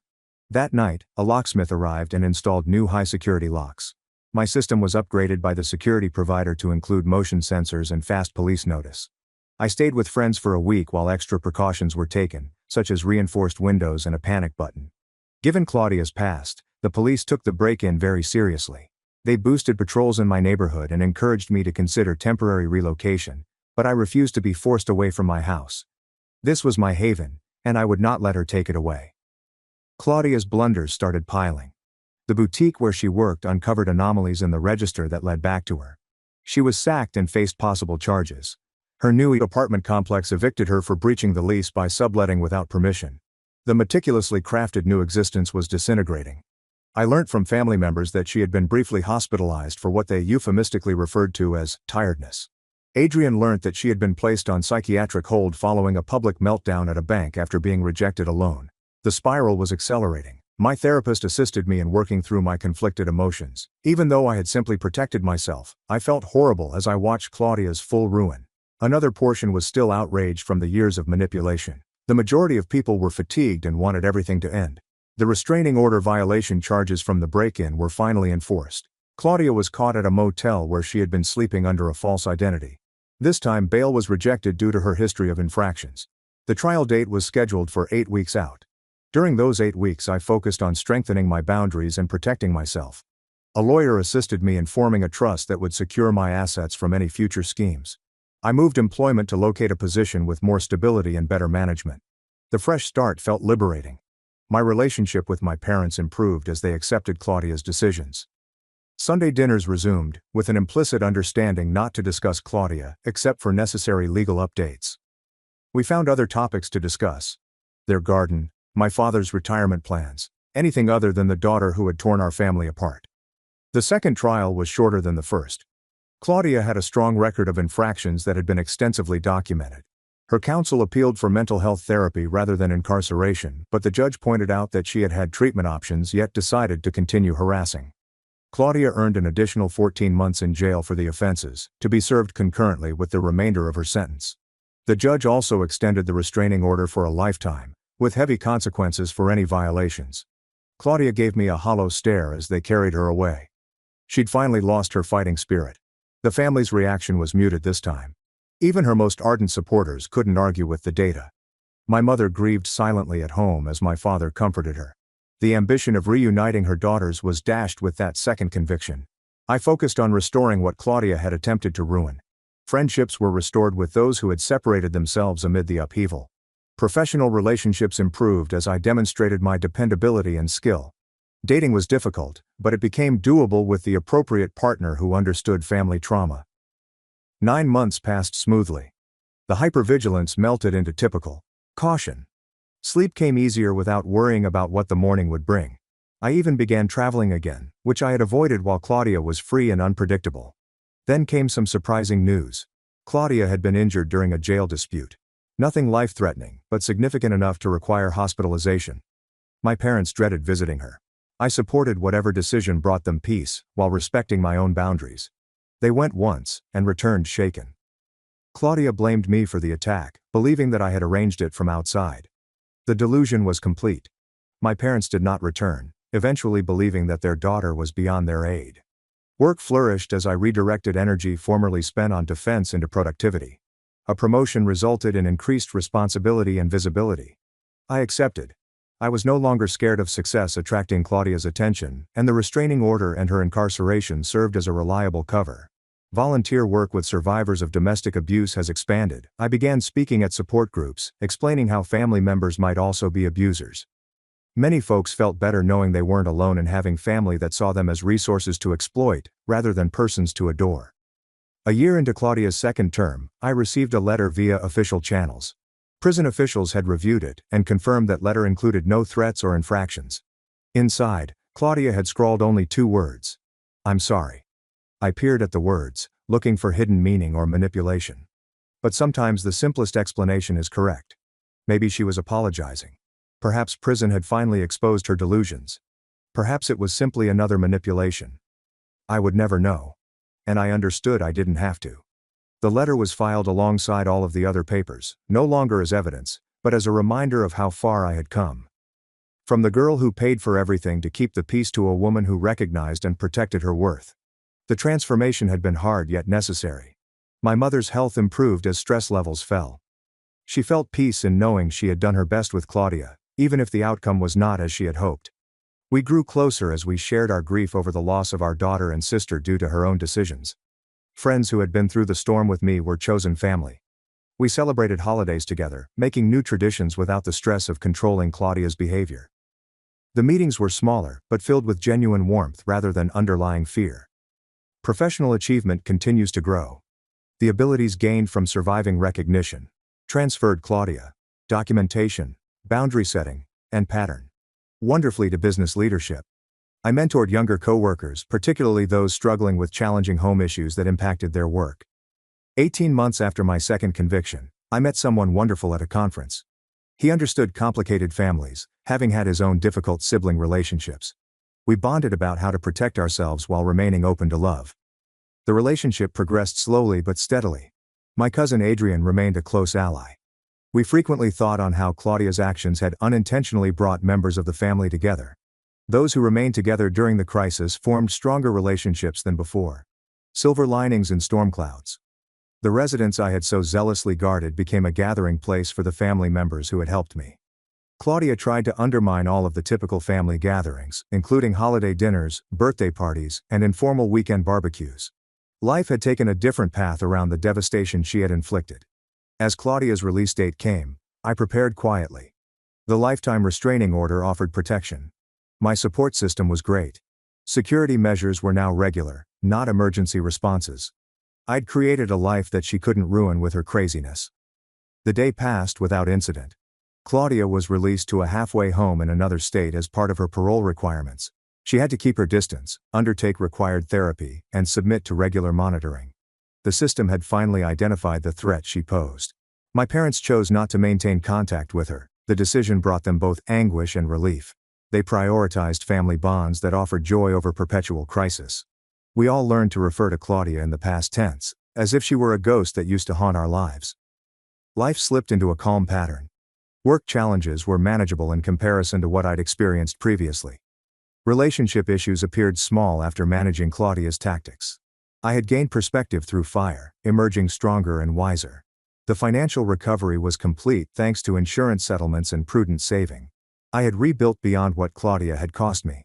But the true richness was in the lessons learned. The value of limits, the importance of documentation, and the strength that comes from standing fast. I wondered if Claudia ever completely realized what she had lost. Not just money or family support, but the sister who would have done anything for her out of love. Not manipulation. The wedding she had so passionately desired had cost her everything. In the pursuit of perfection based on falsehoods. But those thoughts were fleeting, swiftly replaced by gratitude for the life I had created. Strong friendships, important employment, and positive family relationships with those that choose truth over enabling. Claudia attempted to destroy me for refusing to fund her dreams. Instead, she had allowed me to create my own. The story that began with wedding demands evolved into one of survival and growth. Every attempt to break me showed hidden strength. Claudia wanted the perfect wedding at any cost. The cost had been everything, but not in the way she had anticipated. Looking back, I felt no satisfaction with her downfall. Simply relief that it was ended. She had chosen her path with each escalation, transgression, and refusal to accept responsibility. I simply refused to walk with her anymore. That refusal had saved my life in ways I was still learning. The kid who'd sat at her kitchen table canceling wedding contracts had grown into a woman who understood her worth. The voyage between the 2 points had been harsh yet necessary. Claudia had been the trigger, albeit not in the way she had meant. Now that I am surrounded by genuine love and chosen family, I hardly think about her. The restraining order was filed away, a paper barrier that I no longer required. The best defense was the life I'd created, too full of genuine delight to allow for her disruption. At family gatherings, there would be a moment of silence where Claudia's absence was felt, but it would be brief, followed by laughter and conversation from those who had chosen love over manipulation. We had learned to be complete without her. The wedding that never happened taught us priceless lessons about family relationships versus trauma bonds. The difference between assisting and enabling, and the power of saying no. Claudia had requested that I fund her perfect day. Instead, I had funded my ideal life. One based on honesty, boundaries, and self-esteem. That was the true end to our narrative. Instead of spectacular confrontation or heartbreaking reconciliation, choose calm distance. She lived her life under judicial supervision in another state. I spent mine surrounded by folks who respected me for more than just what I could offer. The cost of escaping her manipulation had been high: family discord, court battles, and years of anxiety.